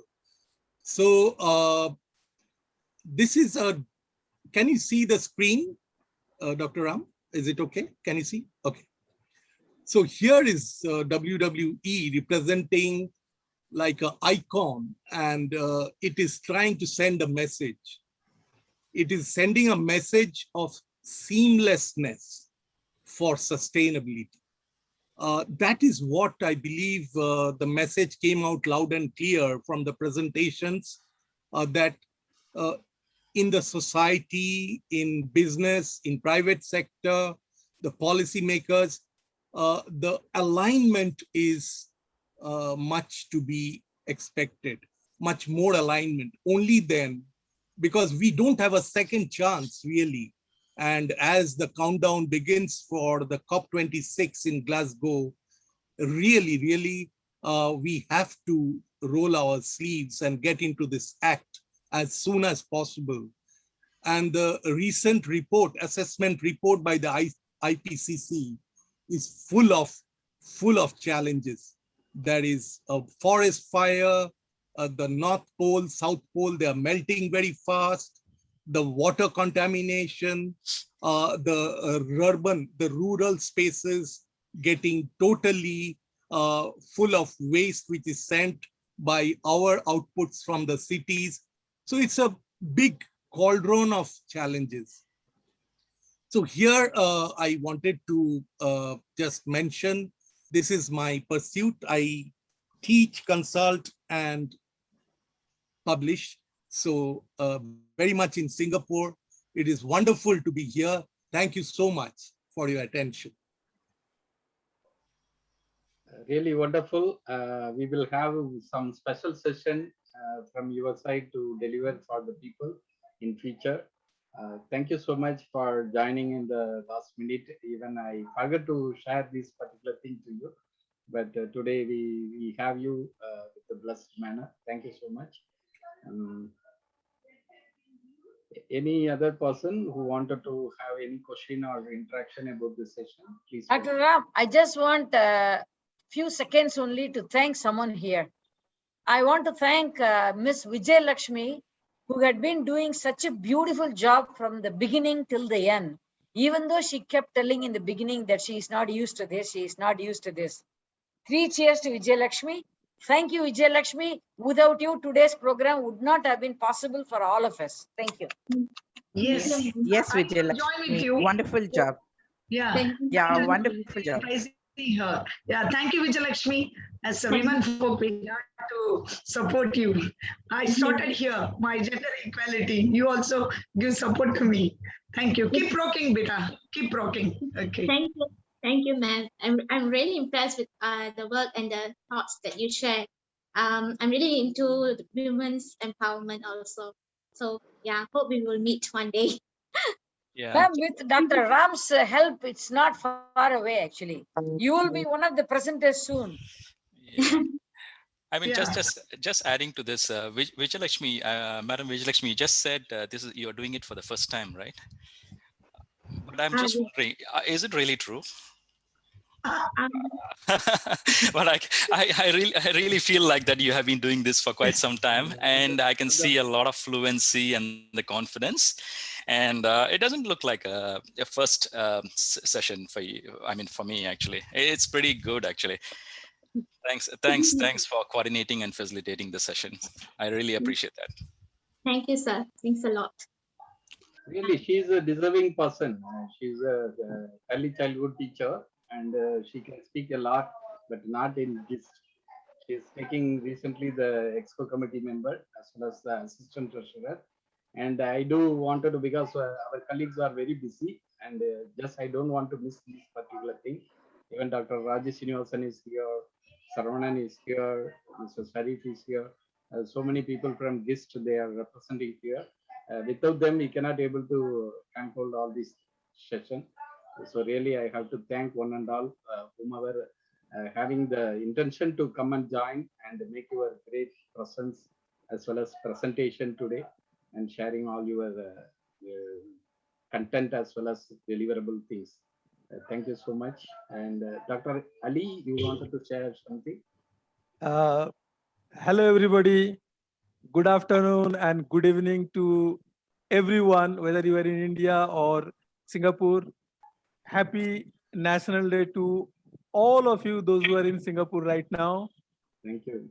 Thank you very much for inviting me to be part of this great celebration and the discussion that you are having. Congratulations to all the 5 speakers, though I missed 2 of the speakers because of some unforeseen difficulties. Thank you very much. And Dr. Ram, you are doing a wonderful job. Please keep doing, keep helping, keep handholding, and I'm sure together we all will grow. And if I may take this opportunity to share one information, then I would like to share with all of you. At this pandemic time, we all are going through a lot of difficulties. You name it, and we have the difficulties in that area, whether it is finance, whether it is worries, whether it is uncertainties, whether it is stress. We are living with less money, more stress, and lots of worries. Nobody can say, no, I'm above this. Everyone is affected. And to address these issues, I, along with Dr. Ram, had been doing some brainstorming for quite some times. And we have actually planned to come up with 2 days tailor-made training program to address these issues. Yeah, and even if it helps one individual, I think we both, me and Dr. Ram, will be very happy that we could do our bit to help ease somebody's difficulties and somebody's stress. I'll be talking in 3 topics, and Dr. Ram will be talking in 1 topic. Of course, he will be talking about the opportunities and the business communities and the people, those who are available for handholding, that he will be sharing. I'll be talking about what Dr. Shalil was telling, that was very close to my heart. I'll be talking about how you can save money in your monthly water, electricity, and fuel bill without spending any extra money and without any discomfort in your life, free of cost. All it requires a change in different mindsets, change, slight change in your behavior. That will be talking from the real life experience. I'll be also talking about to differentiate between true and what appears to be true but not true, so that whatever decision you are taking, it is not based on speculation but based on facts. And if you don't get 100% result, you will get at least to some extent some result instead of getting no result. And if I ask you, you will say, we are trying every trick in the book to avoid stress. I would say, live with stress. Forcefully living with stress and willingly living with stress are 2 different mindsets. Please understand. I will teach you how can you live with stress and yet not get negatively impacted, whether it is psychologically or mentally or physically, and yet you are able to handle everything. I'll teach you that trick. I have learned it from my own life. I'll share my life's experience when I talk about living with stress. I'll share my life's experience when I talk about differentiating between what appears to be true and what is true. I'll share my life experience about energy conservation free of cost. Of course, that is my thesis, research work. So I'm sure I'm sharing in my group. Dr. Ram is also, I think he's sharing in his group. We are coming up with teaser, video teaser, which you will get either today or tomorrow. Links we are sharing. Please spread the word, even if it is not for money. Please understand, it is with a noble cause, that if we can help one individual, and that is why we have left the payment to individual. Whatever they want to pay, let them decide and pay. We are not spelling out any money for this training. Of course, they will have to pay to register, but then it is left to them. If it helps even one single individual, I and Dr. Ram would think that we have done our part. So please do your part, share it with your known circle, and let everybody, as many people as can join. It is going to be very interesting. The way Dr. Ram shares information, I'm also going to share information like storytelling. Less PPT, more interaction and storytelling. Thank you very much for listening me. And I wish all of you all the best. Thank you. Really wonderful. Dr. Ali also very good person and personality, wholehearted manner. Just he wanted to come and share whatever he has in his mind and hand. So it is a wonderful opportunity.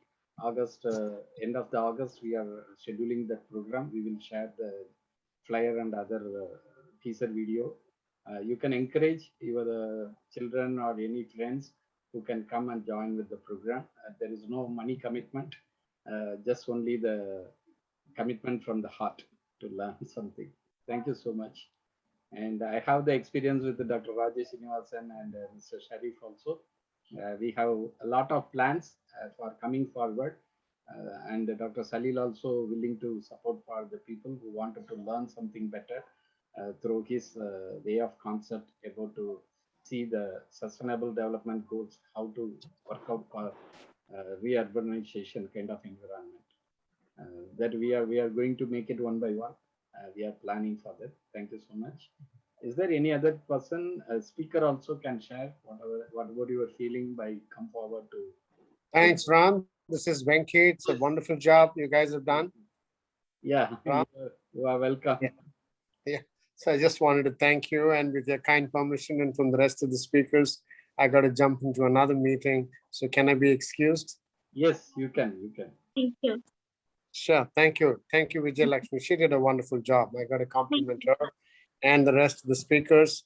And I would love to contribute my wisdom and thoughts in the next available opportunity. You guys have done a wonderful job, and keep up the tempo. I mean, that's my suggestion, because usually it starts off and then you need to build it on.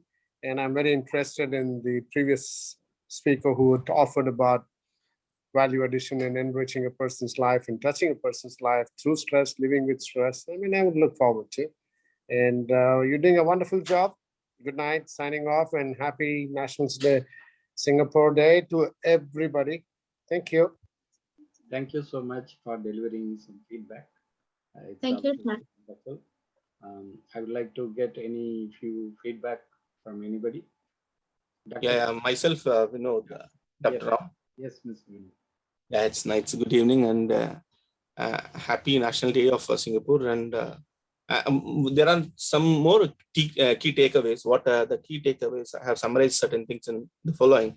One is the sustainability is a new way of life. See, it is a holistic approach based on the rule of living and letting others live as well.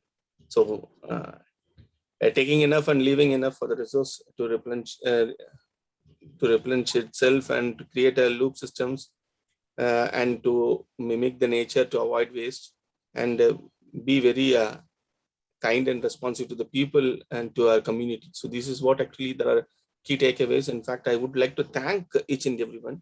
And I want, as being a participant, I have came to understand, because I'm from a different background altogether, but I have understood that every person needs to needs just a basic resources. I normally say I need only 5 idlis, right? The 6th idli is not mine. If I am full, it belongs to somebody. So honestly, that is what actually you have to understand. Every person just needs a basic amount of resources to survive, and the rest you have to accept the way what you have been provided. It has to be given to the needy people. So that is what I have learned from this, and wonderful knowledge sharing session. And thank you, and each and of person from you to Vimla to Sahil, and in fact, lady from Sri Lanka, I don't even remember name, but fantastic, good approach, and it's a holistic based approach, and it's a basic rule is live and let people live as well. Thank you so much, and it is really a thought process, and it is a mind opening to me, and really eye opener, and I would love to participate in future meetings as well. I will stay muted. Sorry, I'm in some different location where I cannot open my video. Sorry for that, and excuse me. I want this entire moderated forum to excuse me for this as well. Thank you so much. And in fact, I would also stand shoulder Vimla, as well as being a part of this part of Chennai. I can also support her in women empowerment, and we do also support that. So gender is nothing, that we all have we are all human beings, so we have to be compassionate with each other human beings. So I do stand with you, Vimla. Thank you so much, and thanks. Thank you, Vinod sir. Thank you, Vinod sir. No, it's a my pleasure. Thanks a lot. Thank you. Thank you, Ram, for giving me this opportunity. And I was waiting for giving my feedback. Thank you very much. Bye-bye. Thank you. Thank you for your wonderful feedback, and be supportive for our engagements and contributions in future. Thank you so much. Dr. Thangavelu, are you willing to speak in? Good evening, sir. Actually, due to travel, I joined very lately, and this is the first time I've entered. And so actually, I don't know what is actually I should talk. So because of my delay, but anyway, happy National Day for all of you. And one thing I can understand is you are doing something great. So something I could feel. Very unfortunate that I came late. So I will come join regularly. And I am a little small information about me. I am from South India, Coimbatore, and I stayed in Japan for 10 years and 15 years in India, worked as professor. Now I have started up a new startup company where I manufacture white pepper, world-class white pepper. And Indian central government has given me an award of 50 lakh rupees for innovative project. And they have considered this a very good product. And they've asked our company, startup company, to expand. And so now I'm in expanding and production. And so only one word, one message that I would like to share here is chilies. I think it is better to avoid chilies. You can increase the amount of black pepper, and white pepper is far better than the black pepper. So black pepper is far better than chilies, but white pepper is far better than black pepper. So when we actually, God has given us this body so that we can live for 120 years without pain and diseases. But due to our insanity, we abuse our misuse and create all problems. So I heard Sir talking about the sustainability. So first we should sustain our body for a long time and think about the sustainability of beings around us actually. So so this message that I would like to, maybe in the next meeting, I'll share more about my product, and I would like to take this product across the globe. And government support is there financially, and they have also accepted to include their logo, that institute's logo. So I think we should, it's high time that we should do something about sustainability in our health and friendships, society, everything is at stake. It's high time that we should do something. Thanks, Dr. Ram, for giving me this information and opportunity. Thank you very much, sir. You are most welcome. We are also willing to support for the natural products what we are having, not only as a food, also yes, as sir. Thank you very much, sir. Thank you, sir. Thank you, sir. Is there any other person wanted to share? Mr. Saravanan? Mr. Saravanan, are you there? Okay. Mr. Nirmal Kumar, do you want to share anything about your service?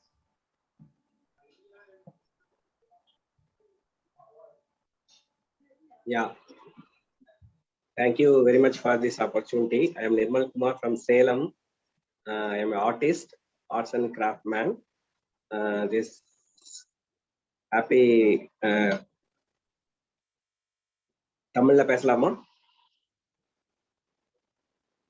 இங்க வர்றதுக்கு ரொம்ப சந்தோஷம். நீங்க எல்லாரும் பேசுனது கேட்டு ரொம்ப சந்தோஷப்பட்டேன். எல்லாரும் ஒரு புது முயற்சி எல்லாம் பண்றீங்க.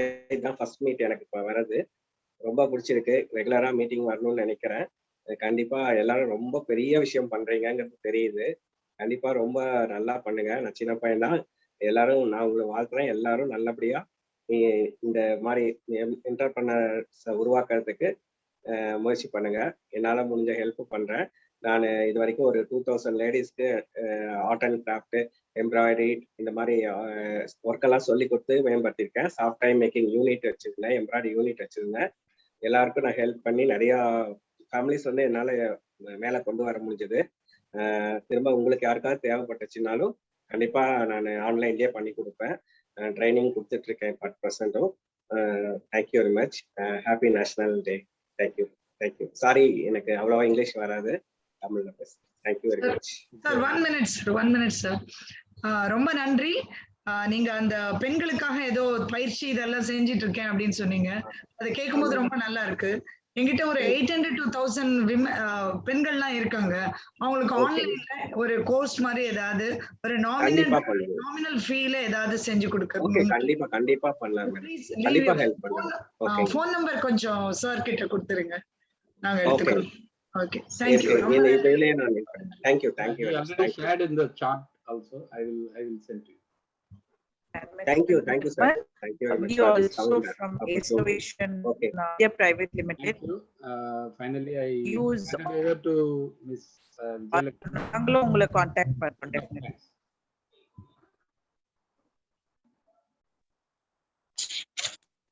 Nina, you are unmute. So be careful. I was talking to Nirmal only. Oh, right. I was telling him. I was telling him to give me storytelling. So definitely you know involve him. Your voice is breaking down. I would also involve him in our next project. Yeah. Can you hear me now? Is it better? Yeah. Now it's better. Okay. We would involve Mr. Nirmal in our next project. So I was asking him to contact us so that we can help him out. நான் முடிஞ்சா Nirmal sir, நான் முடிஞ்சா உங்களுக்கு ஒரு சின்ன meeting மாதிரி arrange பண்றேன். உங்களால என்ன கரெக்ட்டா we will talk together first. அப்புறமா நம்ம முடிவு பண்ணலாம். My women folk. Okay. Sir, Ram sir ரொம்ப தேங்க்ஸ் சார். ஒரு நல்ல ஒரு என்ன சொல்றது, ஒரு பர்சன் வந்து எனக்கு மீட் பண்ணாங்க. எல்லாருமே நல்லா பண்ணாங்க. எல்லாருமே they were all very good.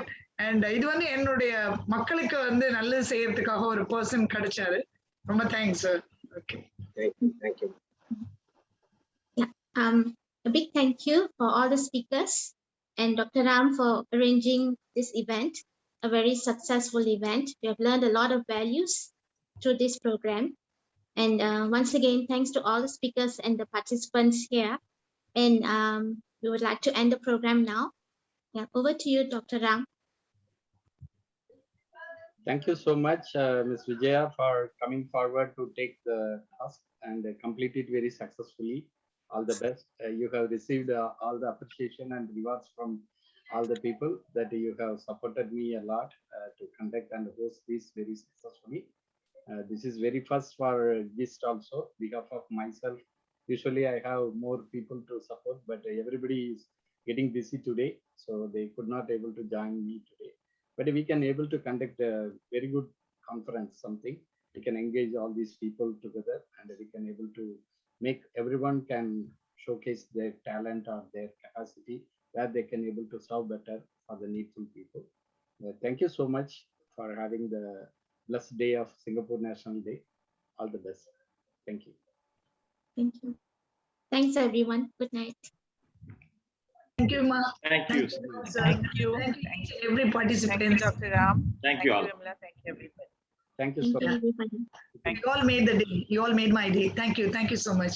And once again, happy National Day to all the Singaporeans and especially to Vijaya and Dr. Ram. And others, those who are residing in Singapore, also take my wishes. A happy National Day. Thank you. Yeah, happy National Day, everybody. Thank you so much. It was a wonderful evening. Thank you. Bye-bye. Thank you. Bye. Thank you, Ram. Thank you, Vijaya. Thank you.